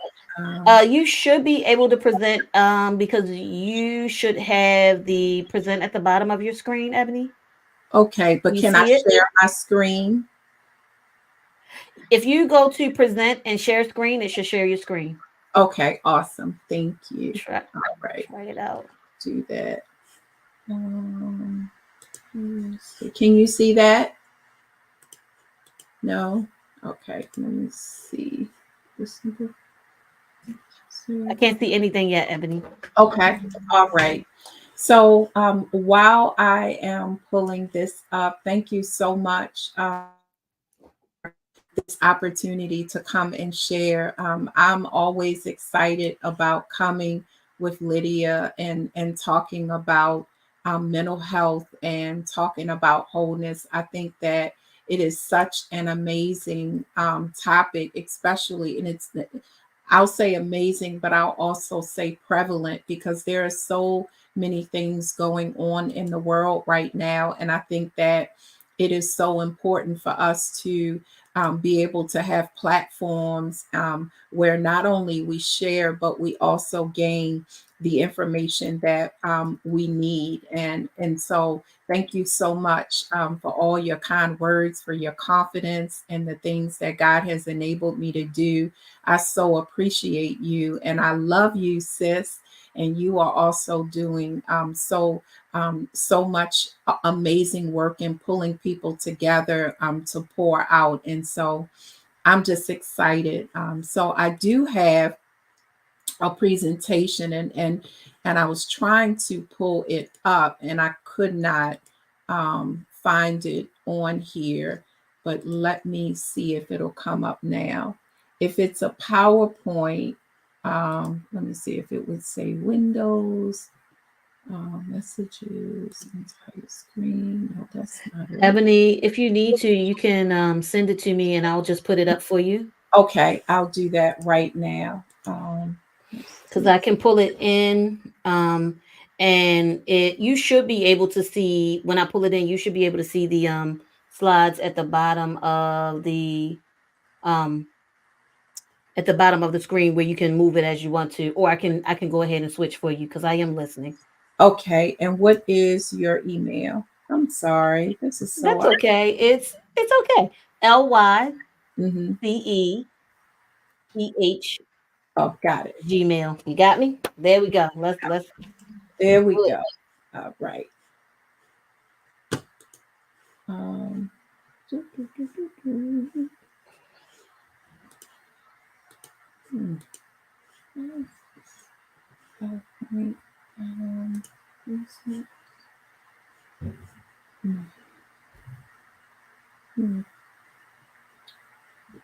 Okay, this is a distraction. I'm just going to pull it up. I'm sorry, I'm just going to pull it up. I don't want to take any more time. I'll just pull it up and just read to you what I had. So I wanted to talk about mastering the mind. I know that you guys have had an amazing day talking about mental health, and I was able to catch some of the end of what was just shared, talking about depression and what that looks like. And I'm pretty sure there were so many other things that we talked about as it relates to mental health and wholeness. But today, for me, I wanted to really talk about just the importance of mastering our minds, i.e., mastering ourselves. Um, as a clinician, so often I find one of the biggest struggles that we have is not always knowledge. Oftentimes, it's mastery. It's not always about what we know about ourselves, but it is often what we do about what we know about ourselves. And I am finding more and more, not only as I share and journey with so many people through therapy, but as I also look at my own life, I realize how mastery is so important. One of the things that is big now, and it has been very prevalent in the mental health arena the last couple of years, is emotional intelligence, and it is by far one of the most, in some aspects, controversial, but in other aspects, coming from the lens of a clinician, it is one of the most important concepts as it relates to mastering our minds, i.e., mastering ourselves. I truly believe that this could be one of the biggest challenges that we have. Why? Because we are we for those of us who are spirit filled, we are spirit filled believers, but we live in a human reality with human experiences. And oftentimes we don't always allow ourselves or grow to the point where we're able to see things through spiritual eyes. So, what do we default to other than what we know?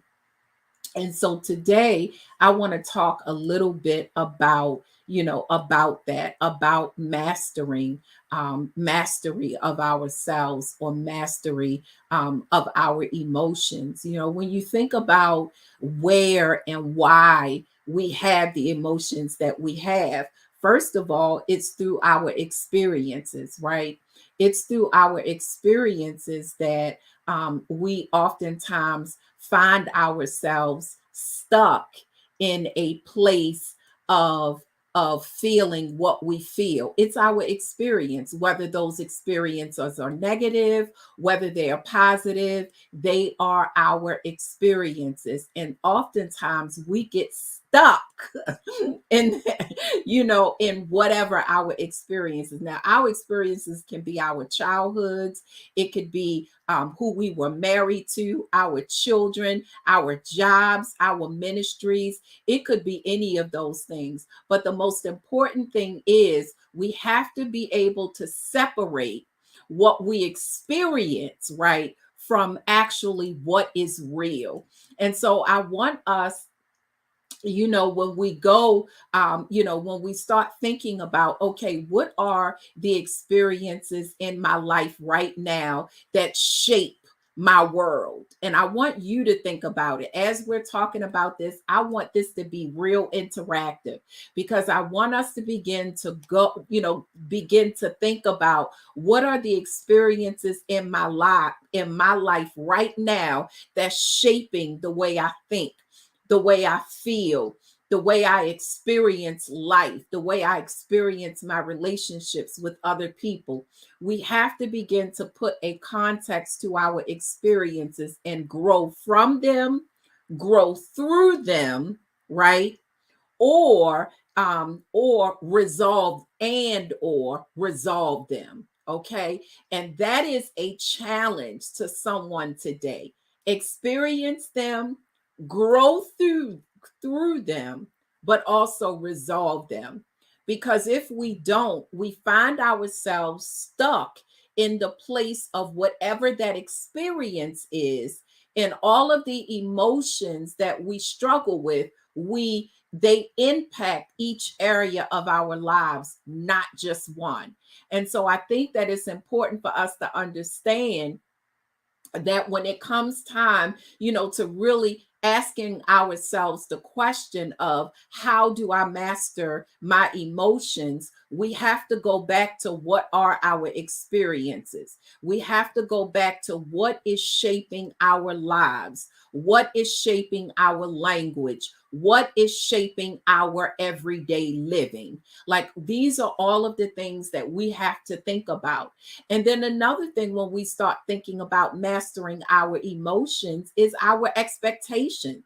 What are we expecting from other people, from our lives? You know, what are we expecting? And does our reality warrant our expectation? Right? Does that make sense?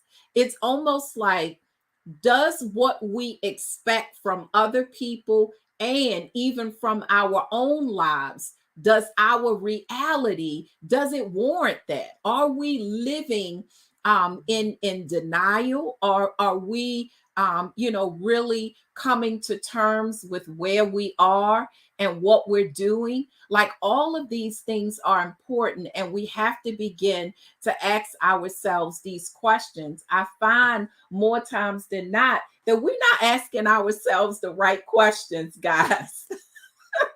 We're not asking ourselves the right questions that's going to help us get better, right? And so that's the part that I want us to begin to challenge ourselves with. Are you asking yourself the right questions, right? And do you have the right answers? And I laugh because sometimes we ask everybody else questions, but we don't always ask the questions that we need to ask ourselves. So we've already talked about shaping our the way we think and the way we feel through our experiences, but now we're talking about shaping our emotions and our mind being shaped by our expectations. Now that's good right there. Because what are you expecting and what are you caught up in where you are not dealing in reality like you should, right? And so these are all of the things, that I want us to really think about. And so when you talk about those expectations, oftentimes we find that those expectations that we have, are erroneous. They're based on old information. They're based on assumptions. They are based on accusations. They are based on things that we feel about other people or we think other people should be doing that may not be based in reality. Okay. And so again, what we're talking about now is, what are the things that my feelings and my and what I think, what are they based upon? What is the context by which I think and by which I feel? We're talking about mastering our emotions, mastering our mind. And I want to say that thinking and feeling are two different things, although we make them interchangeable. We think it's the same, but it's not. Okay. And it's important for us to understand that either of those things can change, but we just have to be intentional about doing such. So we talked about the experiences. We talked about the expectation. Now, our engagement. Our engagement shapes the way we think and feel. What kind of relationships are you connected to? Okay. Are you connected to non-reciprocal relationships? Are you connected to relationships that are no longer working, but you're just buying time in? Are you connected to relationships that are healthy? Are you connected to relationships that are life-giving instead of energy depleting? We're talking about our engagements, because these are the things that really shape what we think or feel. Okay. Because here's the thing: if I am engaged in a relationship that's depleting, the relationship that comes after that, I'm going to automatically assume or expect that they're coming to take as well. And so we have to make sure that we are operating from a realistic and a very present lens when it comes to our emotions and when it comes to the way we think. We're talking about mastering our mind, mastering our emotions.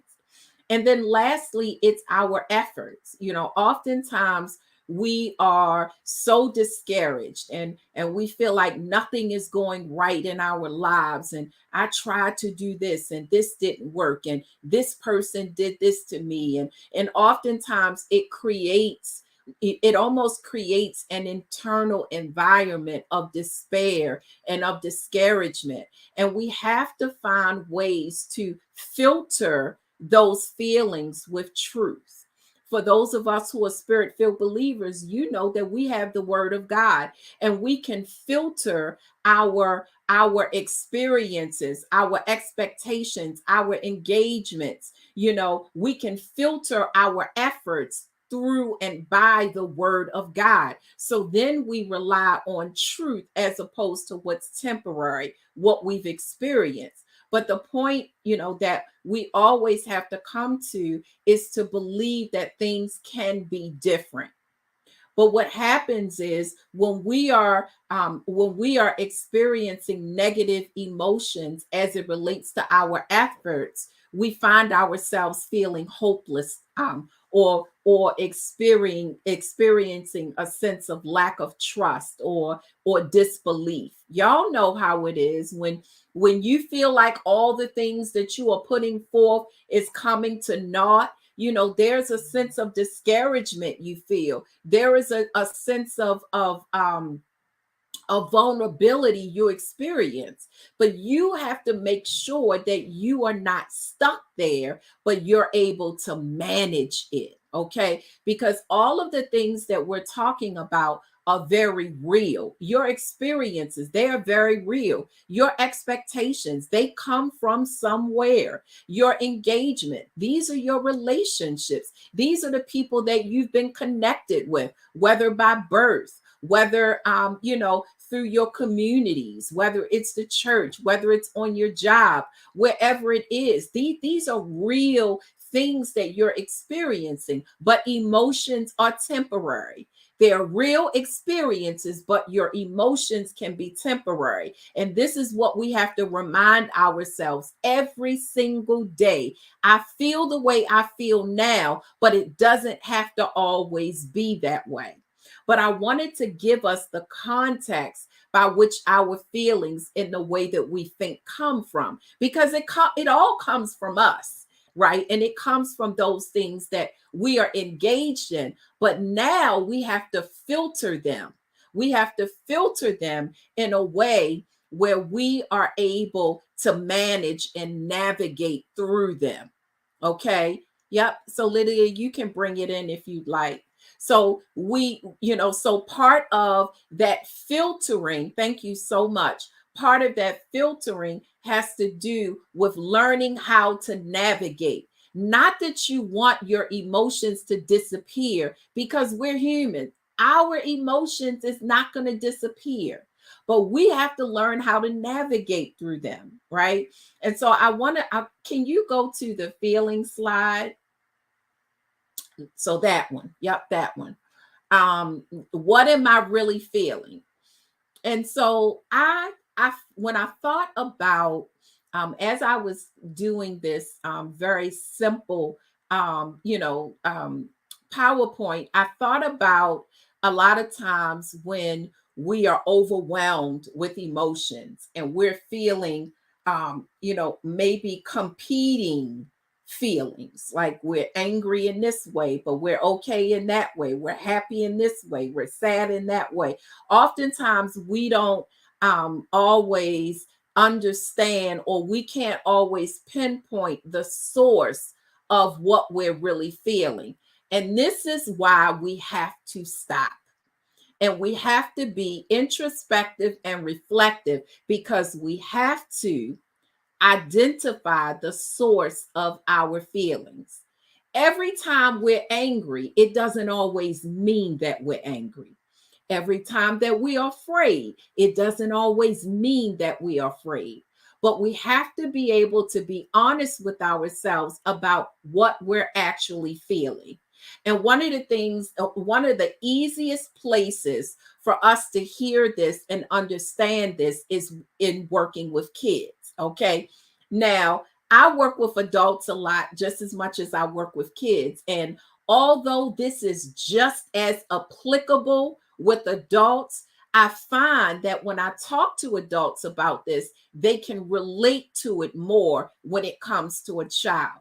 And we need to think about why that is, right? So let's think about that, right? But again, how often do you, when you're in the heat of the moment, when you are experiencing feelings of overwhelm, how often do you just still yourself, be still, and say, what's wrong?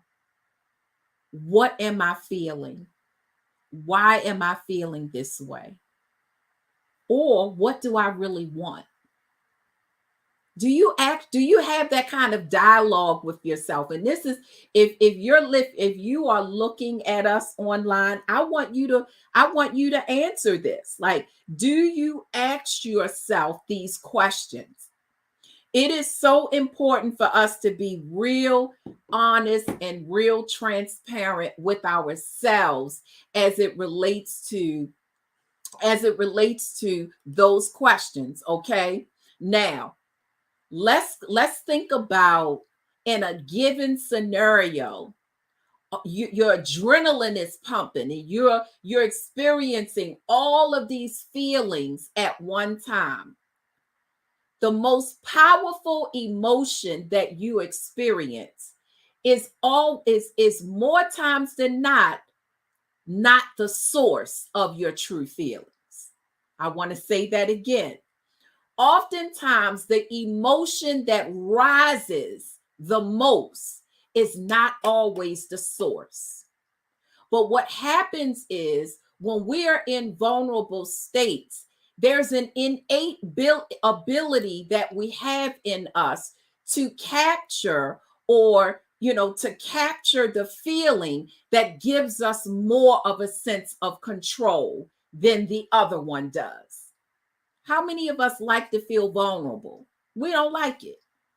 And so oftentimes what happens is, we will grab a hold of the emotion that empowers us to act. But that's not always the source. That's not always the foundation or the real feeling that we have. The example of that would be, maybe I'm experiencing, and this is with children. I can have a child that I'm working with, and he appears extremely angry. Okay. He's extremely angry. He wants to fight. He's bullying people. Right. But here's the thing. Is that the base emotion? Is that the emotion that's driving, is anger the driving emotion? No, sometimes it could be embarrassment. Sometimes it can be fear. But dare I, in a school setting, or dare I, in a social setting with my friends where I'm supposed to be cool, dare I say that I'm embarrassed? Or dare I say that I'm afraid? Okay, now let's switch to adults. It's the same with us. Dare I say that I'm afraid and I don't really think I could do this? Or will I project a feeling that will displace my true emotion onto someone else? Okay. And this is why it's so important for us to know how we feel, right? Because we have ways of escaping our true feelings by projecting them onto other people. We have a way of avoiding dealing with our feelings by playing the victim, or by feeling victimized. Now, it doesn't mean that something hasn't been done to you, or maybe someone hasn't caused you emotional harm, but oftentimes we don't understand that in order for us to get past that feeling, we have to empower ourselves and place ourselves in a position of acceptance, but moving forward. What does that look like? Does that make sense? Right? So when we talk about that question of what am I really feeling, we have to be willing to answer the question and not avoid it, or not add additional feelings on top of it to avoid dealing with the true feeling that you have. Lydia, if you can go to the next slide, and I hope that this can that we can no, I'm sorry, go to the feeling wheel, which is the one before the truth. That I don't know if we can enlarge that, but this is something that I do with everybody, right? I do it with kids, I do it with adults, because again, we have a difficult time dealing with what I feel. And so this is a feeling wheel that those of us in the mental health arena and in the helping profession, we see so often. But the feeling wheel, and there are different feeling wheels. And if you want to see real good examples, if you Google them, you can find them. And there are some with many layers. This just has 2 tiers, but there are some feeling wheels that have 3 tiers, and they are phenomenal because it really breaks down your emotion and it gets to the root of what you're experiencing in that moment. Okay. And so we're asking ourselves, what am I feeling? Naming your emotions. Okay. Now look at what the bottom of that says. It says, whatever you can name, you can start to manage. And that's what I want us to, if there is nothing else that I talk about in our time together, is for you to understand, if you can name your emotion, if you can identify it, you have the ability to manage it. But you got to first manage it. You can manage anger by, not acting out. That's the first step. But you can't appropriately deal with the real emotion by stopping at managing the anger. When in the scenario that I gave earlier, how someone may be exhibiting signs that they're angry, but the core of it is that they're afraid.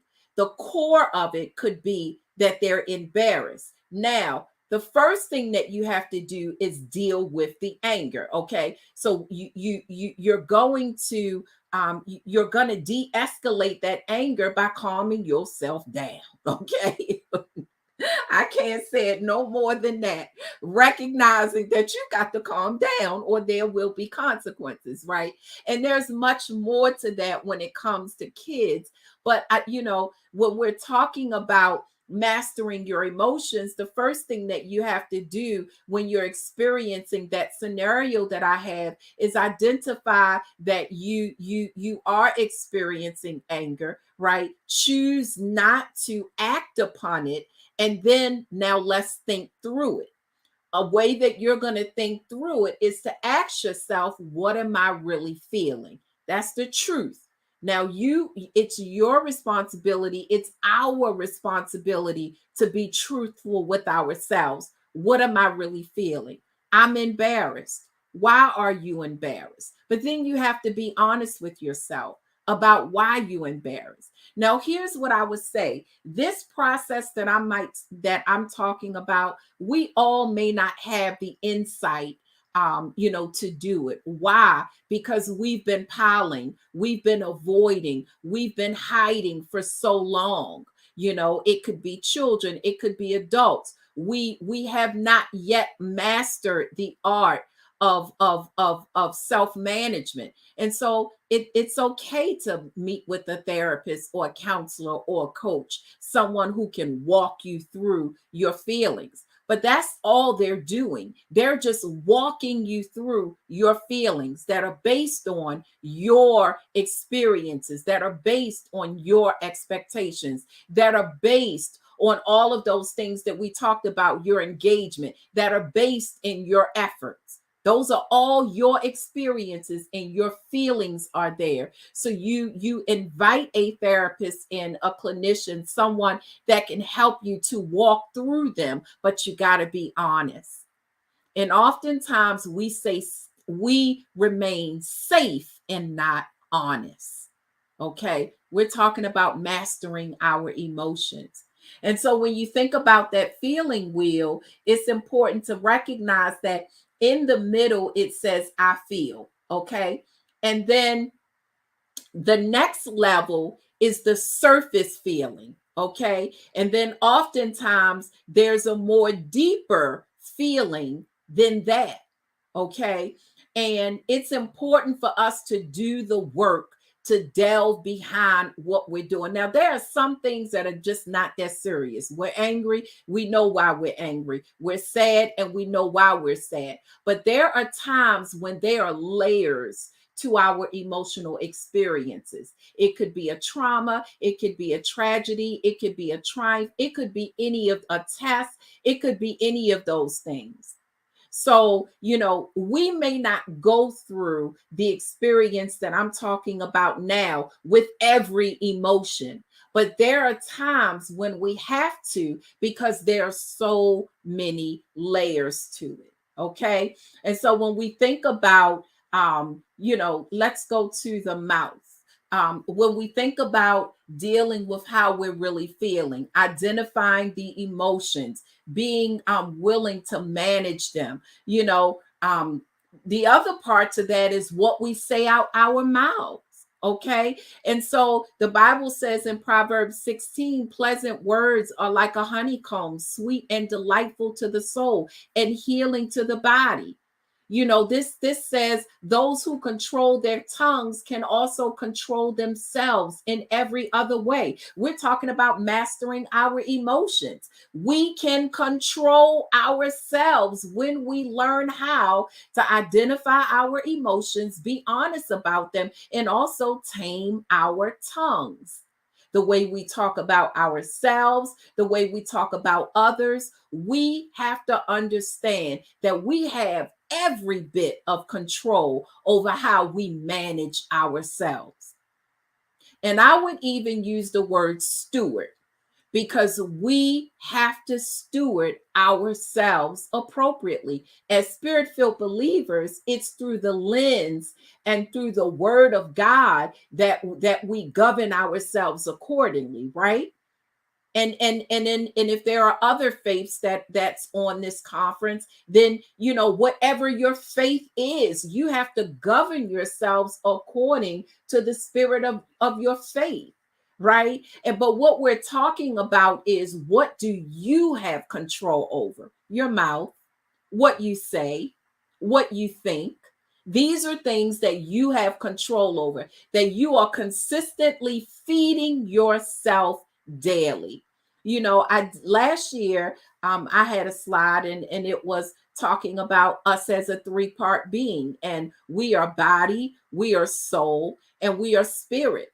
And we are forever learning how to bring all of those things in alignment. Okay. But when we live through the spirit and allow the spirit to minister and to penetrate the body and the soul, it helps us to live in alignment. And it also empowers us to know that there is a level of control that we have. But even for those who are not spirit-filled believers and may not ascribe to a particular religion, one thing that you should understand is that the areas in which you have control over is the way you think, the way you feel, and what you say.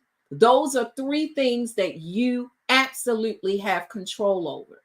And if we would spend more time attempting to master those things as opposed to the external things around us, we would be in a much better space.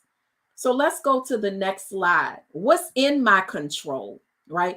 And I talked about how what's in my control is the way I think, the way I feel, and what I say. Those are things that I can always change.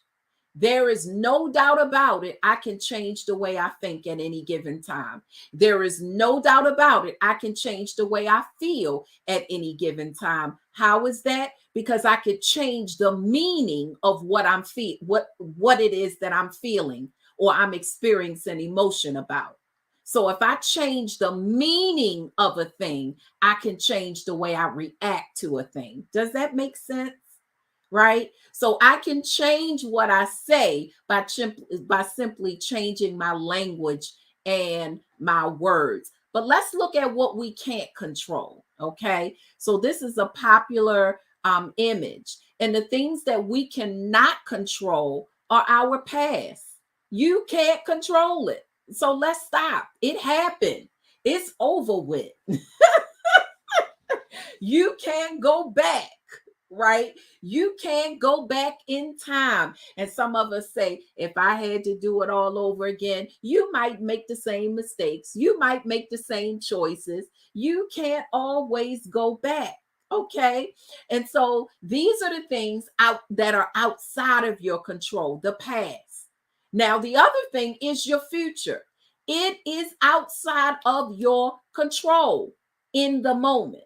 And I'm going to say that again, in the moment. You can plan, you can aspire to, but you cannot guarantee that that thing which you are working towards is going to happen.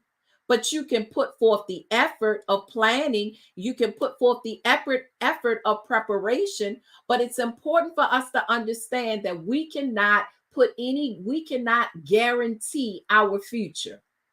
And so that is a part, and I always say this to my clients that I work with. When you think about anxiety and fear can be very different. Although anxiety, the source of anxiety will always be fear. Okay, that is the root of anxiety. Fear is the root of anxiety. But one of the things that I always tell those that I work with is that when we are anxious, we are either living in the future or living in the past, but we're never present. You can't be present and be anxious unless there is imminent danger, unless there is something that is presenting a fear. Okay, that's not anxiety. Anxiety is your expectation of something happen, or your re-experiencing of something happening. That's anxiety. That's not that, and the root of that is fear, but that doesn't mean that it's fear in that moment. Think about when you're anxious. When, for those of us who have experienced an anxiety attack, there's an overwhelming sense of dread that you experience. And that dread is, you are anticipating that dread, but it's not happening. Okay. And think about it. A person can have an anxiety attack on the bus. A person can have an anxiety attack. I had an anxiety attack in my office. I was sitting down and I had an anxiety attack. But what was I thinking about? I was thinking about what was to come. I was thinking about how I was going to handle something that had not gotten there yet. And so I need for us to understand that you're either living in the future or you're living in the past when you're experiencing anxiety. But the antidote is to get you in the present and to get you experiencing and feeling what you need to feel in that moment. And don't rob yourself of things that are either haven't come yet or that are no longer there. Okay. And so that's the important thing that we have to think about in terms of what's outside of our control. The actions of others. We ain't running nothing. I know that don't sound, listen, we not running nothing when it comes to other people. So we have to learn how to manage our expectations. Manage your expectations. Okay. The opinion of others. You have no control over the way somebody thinks about you. And this is something that God had to tremendously deal with me about, because I was constantly worrying about what people thought of me. And that is a level of torment that I don't wish upon no one. What happens around me? You can't control what you're not involved in. Okay. What other people think of me, the outcome of my efforts. You can't control the outcome, but you can invest in the process. You can invest in the process, but you cannot control the outcome. Does that make sense? You can invest in the process, but you cannot control the outcome. That is something that we have to understand.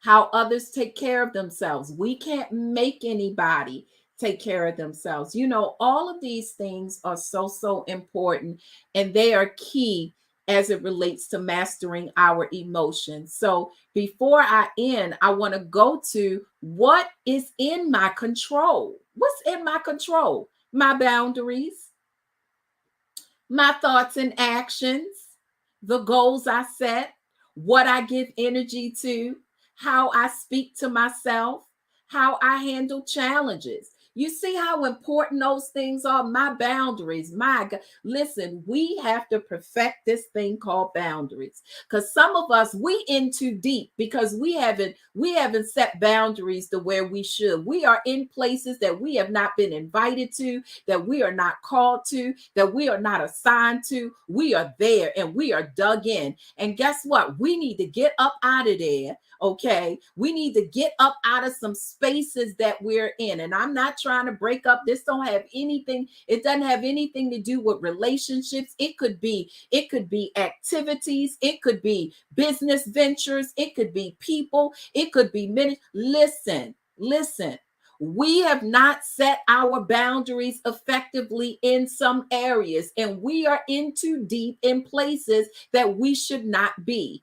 And so part of what this whole process of mastering ourselves and our emotions has to do is we have to be very reflective about what we can control, about where we should be, what our thoughts and actions look like, how we speak to ourselves.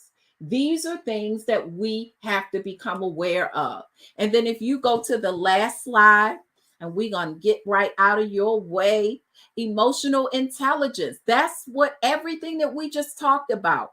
It's self-awareness, the ability to manage yourself. Okay, self-awareness, self-management, social awareness, and relationship management. Isn't that what we've been talking about? We have to get to the place of self-mastery where we are navigating through all of these areas and we are accountable and responsible, and we are willing to make the necessary changes in our lives to do better, to be better, and to show up better. Does that make sense? Listen, guys, it is truly time for us to master our emotions. And it is one thought and it is one feeling at a time. But most importantly, we have to learn how to separate what's in our control and what's outside of our control. Thank you so much. And I hope that this was helpful. Wow. I had to say, wow. Can I put one of your slides back up for a second, Yeah. Ebony, if you don't mind? Yeah. Okay. All right. Let's go back to. I want everybody to kind of, if you need to take a screenshot, maybe learn, go on Google. Maybe you can find this in Google on In My Control. Because Ebony, someone said this was phenomenal. It really, really was. It really, really, I mean, oh my goodness. Please, I hope you're screenshotting this right now because it is so important. So this right here, that screenshot. You see me scratching my head, right? Because when you're in church, folks say that the preacher came and drove down your street. And so I was sitting here and I was taking my little notes as I do, on everybody's session. I take my notes. I was taking my notes and I was writing down things. And then you stopped me with what's in my control. A lot of times that is the one that is really the major one for us is what's in our control. Because, oh, wait a minute, I got to go back. You said if you're anxious, you're not in the present. You're anxious about either what is to come or what has already happened. Yes. Ebony, I am speechless. Okay, I'm not because a lot of times it's so true, but we don't even think about that part. It's like you're worried. You're just worried about this, that, and the other, and you're not, again, going to what's in my control. I can't fix the past. I can have a plan for the future, is what you said. I can make a plan for the future. I can't really do anything to change the past. Yeah. And so personally, I can say personally, because I'm gonna talk about me. I ain't gonna talk about nobody else. I can get caught up in what has happened Yeah. easily. Yeah. Like thoughts just run right back to, and it's almost like it's happening all over again because you're stuck. As you say, Yeah. you must be stuck because it will replay and replay and replay over and over again. So now I'm anxious, and you go with the whole I don't know about y'all. I'm gonna talk about when I'm anxious. You're sweating sometimes Yeah. because now you're so anxious, you're sweating, your mind is racing. You find yourself getting a headache That's because right. now what has happened is working you up so much that your body is starting, that headache is starting to come and set in on you. So you're anxious, and what's in the present because of the headache, because of everything else you're missing. So you're missing the present. Oh, as you can see, I'm like, wow, because you said so much. Let's see. You said it this way. We ain't running nothing. We ain't running nothing. We ain't running nothing. Even though we think we're in control, we are running nothing. But that contributes to it, right? Yep, it does. It really does. And we have to get better with that, and for some of us it's easier, and then others it's harder because of our temperament, our personality, what we've had to carry and hold, what we've had to endure and overcome, so depending upon our unique experiences, that is the basis by which we've been able to survive. And so now you're telling me the very thing that helped me to survive all the crap I went through, I have to fix that so I can be healthier. Now you're telling me to take away something that kept me, Right. and that's the part that we always have to we face that. But we feel like, so I will say, for me, you feel like you have it like this, Ebony. Like, I got this right here in my hands. And really, the way it acts like water. The situation acts like water because you can't hold water in your hand. That's right. Holding water in your hand is impossible. And so as you are holding this water or trying to hold this water in your hand, the anxiety takes over more and more because your hands cannot hold water. And so I'm just, when I tell you, today has been an awesome day. Everybody has been so great. You just spoke directly to me. Okay, let me just be honest, because I'm preparing for this conference next week, and you know what this is like. So it's like everything has to line up, and you're like every day checking off what is this, what is that, and so you're sitting there going, I got to make sure this happened. I have to make sure that happened. And what this speaker going to do? What's that speaker going to do? And so thank you for helping me, because I know the anxiety has been like high during this process, but, and again, you say this is what helps me, because I always say, oh, I work better under pressure. That's like don't we say that? We say it all the time. I was getting on my students, my college students, because they say, oh, I work better under pressure, so they wait until the last night before that paper is due, and they want to pump out a 10-page paper. And they're like, I work better under pressure. I said, lies you tell. Yes. But we are so accustomed to saying that, right? Everybody says I work better under pressure, not understanding that we are really like our mental health shot, because now I'm going through so much. Absolutely. Yeah. So this was good. Thank you so much for inviting me. I'm actually on my way to a session, but I just appreciate, this is something that is near and dear to my heart, and I think one of the helpful things is because it's near and dear to my heart, it's something that I continue to grow in and continue to learn to master, because, you know, we will spend a lifetime mastering ourselves, and also, and it's not just mastering ourselves, but it's also submitting, you know, to God, and submitting to his word. And so that is a constant thing. So thank you so much for this opportunity. I appreciate you, and I love you so much. I love you too, Ebony. Thank you for constantly being a support. Bye-bye. Bye-bye.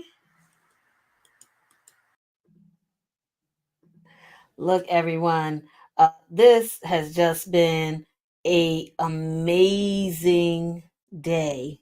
Just an amazing day. Like, we started off from the beginning with just so much wonderful information from Dr. Mike on, let me go, hold on, I want to change back to the right place. But from Dr. Mike, we started off with past, future, present, you know, how we get ourselves together. I'm looking for my notes because I want to make sure I say it right. But past, future, and present. And he talked to us about, you know, these mental health, making good choices, the importance of thinking. Yeah, he just gave us so much. He talked to us about discipline with our children, how we discipline our kids, from the idea of the spanking to talking to them. And if we as adults need discipline, we went to Miss Ladon, who talked to us about our emotional injuries and when the healer needs healing, because a lot of times as parents, as spiritual leaders, as whatever we're in, we have that, sisters, brothers, we have that where we are trying to heal someone else. And then we had Miss Kelly to come on and talk to us about how depressed are you. So that was just like, she broke down the levels of what it is when you are depressed and you don't even know what's going on. And just Ebony put the icing on the cake with, you know, emotional, let's see, what was hers? Ebony's was mastering our emotions. And so it's been an amazing day for us here.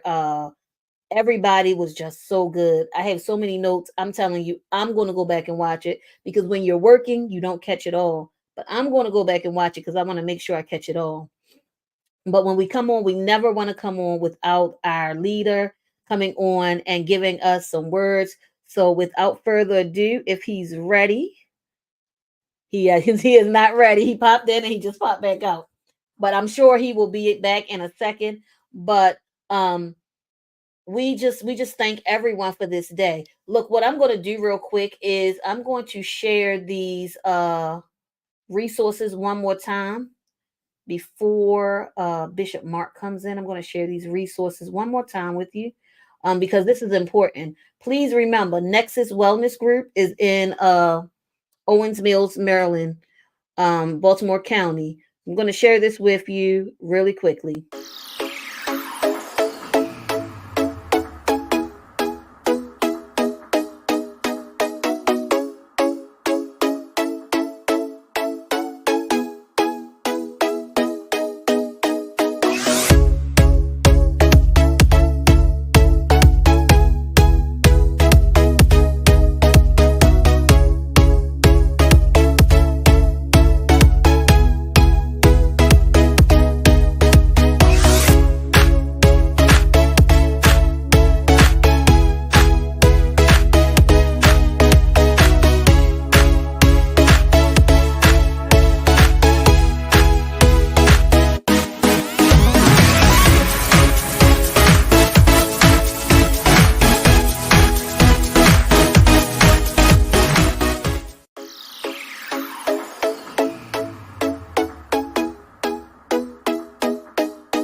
to see ourselves in each other,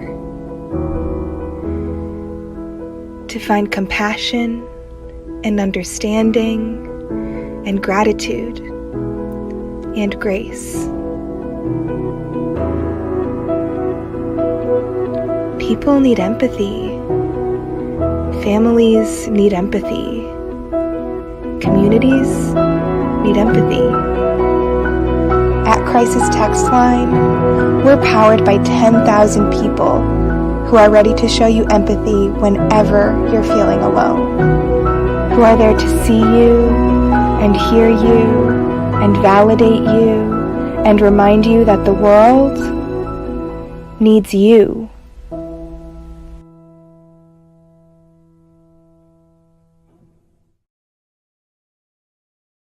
Bishop, Hey, hey. hey.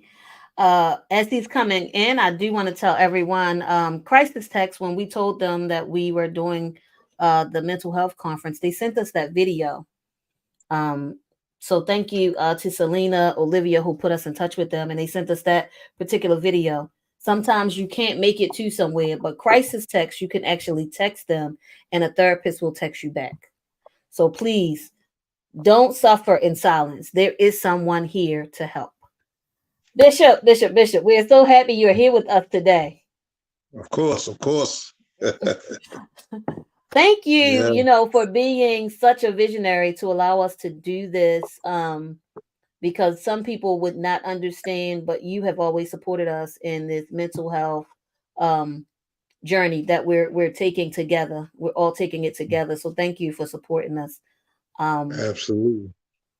I've said a bunch, so I don't want to say much more, but I do want to turn the floor over to you to have some final words, and I would like to show a promotional to close us out. So the floor is yours, sir.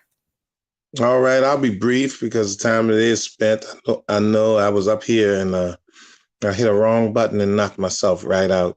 But but it's a pleasure to be here with you guys, and it's a pleasure to be a part of something great called Legacy. Everybody has one, and it is an important thing. And at the Legacy Group here, what we have always known is that you are the bigger part of us, and everything that we do with you in mind. These panelists today and these presenters have been stellar, and they have given us so much that we have to go back and extract. I did do my screenshot as well. And then I will Google it to see what else is there at the same time. But we've been given so much information today. Here in the church world, we as Christians, persuaded by the Holy Writ, that we are comprised of, and we're triune beings, body, soul, and spirit. And we often don't appreciate the fact that, I guess because so much is going on, and we were created dynamically, a complex of multitasking, doing more than one thing at a time. And the way that we are made up, our system is multiplex. There's so much going on. And so we have to appreciate that we will do things for our body. And certainly we enhance our mind in terms of generic intelligence. But there are the emotions, and Jesus gave them to us. The Creator gave them to us. It sets us apart from all other creation, and it is the crown piece of creation. The ability and the luxury to process emotions, and it all starts first of all with acknowledgement. It has been a wonderful, wonderful expose today. We couldn't afford these people who have graced our panel, and we want to say that we are never condescending in our presentation to assume that we already have it all, and that we're loaded and we're reaching down, but we're reaching across. So if you are out there and you're an entity, or you are you represent an entity that you know has something to offer, by all means, please get in touch with us, because we do want to grow the party. Because it's very important to cater to the soul. And when we are talking spiritual language, one of the things that we often do is we will overgeneralize, and we will act. We do that with the Holy Spirit. We act like the Holy Spirit is a thing and not a person, but he's a person. And we will sometimes treat the components of our makeup as objects, but they are all us. And so when I want to know what touches your soul, I want to know in terms of how you feel. And when Jesus is talking, and he's talking soul talk, he explains it and puts it in color. At the night of his passion, he says, "My soul is exceeding sorrowful." So there is a certain buy-in that we have to, a purchase we have to make, an acknowledgement. And then when we are able to acknowledge, then we have begun the path, as has been said by the previous presenter, Miss Ebony, that we well on the way to being able to manage. But you can't manage what you ignore. And so, and some people do some people do believe that, ignoring it is a form of management, but we have to deal with it. Not only do we have to deal with it at Instant Impact, but we have to deal with the root cause of it. It's been really liberating today to hear these things. And if you've ever heard some of this stuff before, if you've ever heard some of this stuff from this soapbox before, it's because we believe in the power of repetition. And we know that conditioning is how we learn. And if there's anything that we really need to learn, is we need to learn how to, in the midst of all that we are doing, is to take care of ourselves. And sometimes we need to have a good conversation with ourselves. It is healthy. It is healthy to talk to yourself and to talk back because you are not just a singular component, but you are a multiplex, and those pieces need to be working in good harmony, and we need to give good effort to make the concert well harmonized. I am ecstatic and delighted for the gift of Lydia Chapman and all that she brings. HTK Productions today, the Lioness Den, the Lions Den are all just arms of her media group that's really rolling and taking fire. As a matter of fact, today, while we were shooting and presenting here with the mental health, there was another program going on her network. So, we're growing by leaps and bounds, and God is good. We're getting ready for greater always, and we're just happy to be able to come to you in this fashion, and to somehow make it better. All right, we love you so much. I'm so glad to be able to come to you and just say thank you, and for letting us take up 4 hours of your Saturday, but it's a good 4 hours. And we will see you again, next year, same time, same station. It's been an awesome privilege and a pleasure. Take care of you. And until we see you again, the Lord bless and keep you, and make his face shine upon you, be gracious unto you, lift up his countenance upon you, and give you peace. Now back to Lydia for her segment that she talked about. We love you out there, and we bless the Lord for you. I just want you guys to join us next week. We're doing a Life Happens next week, which is a conference where we also have mental health professionals and spiritual leaders come together in person. So as we leave to close us out today, I'm just going to play that commercial, and then we're going to end it. Like the bishop said, thank you.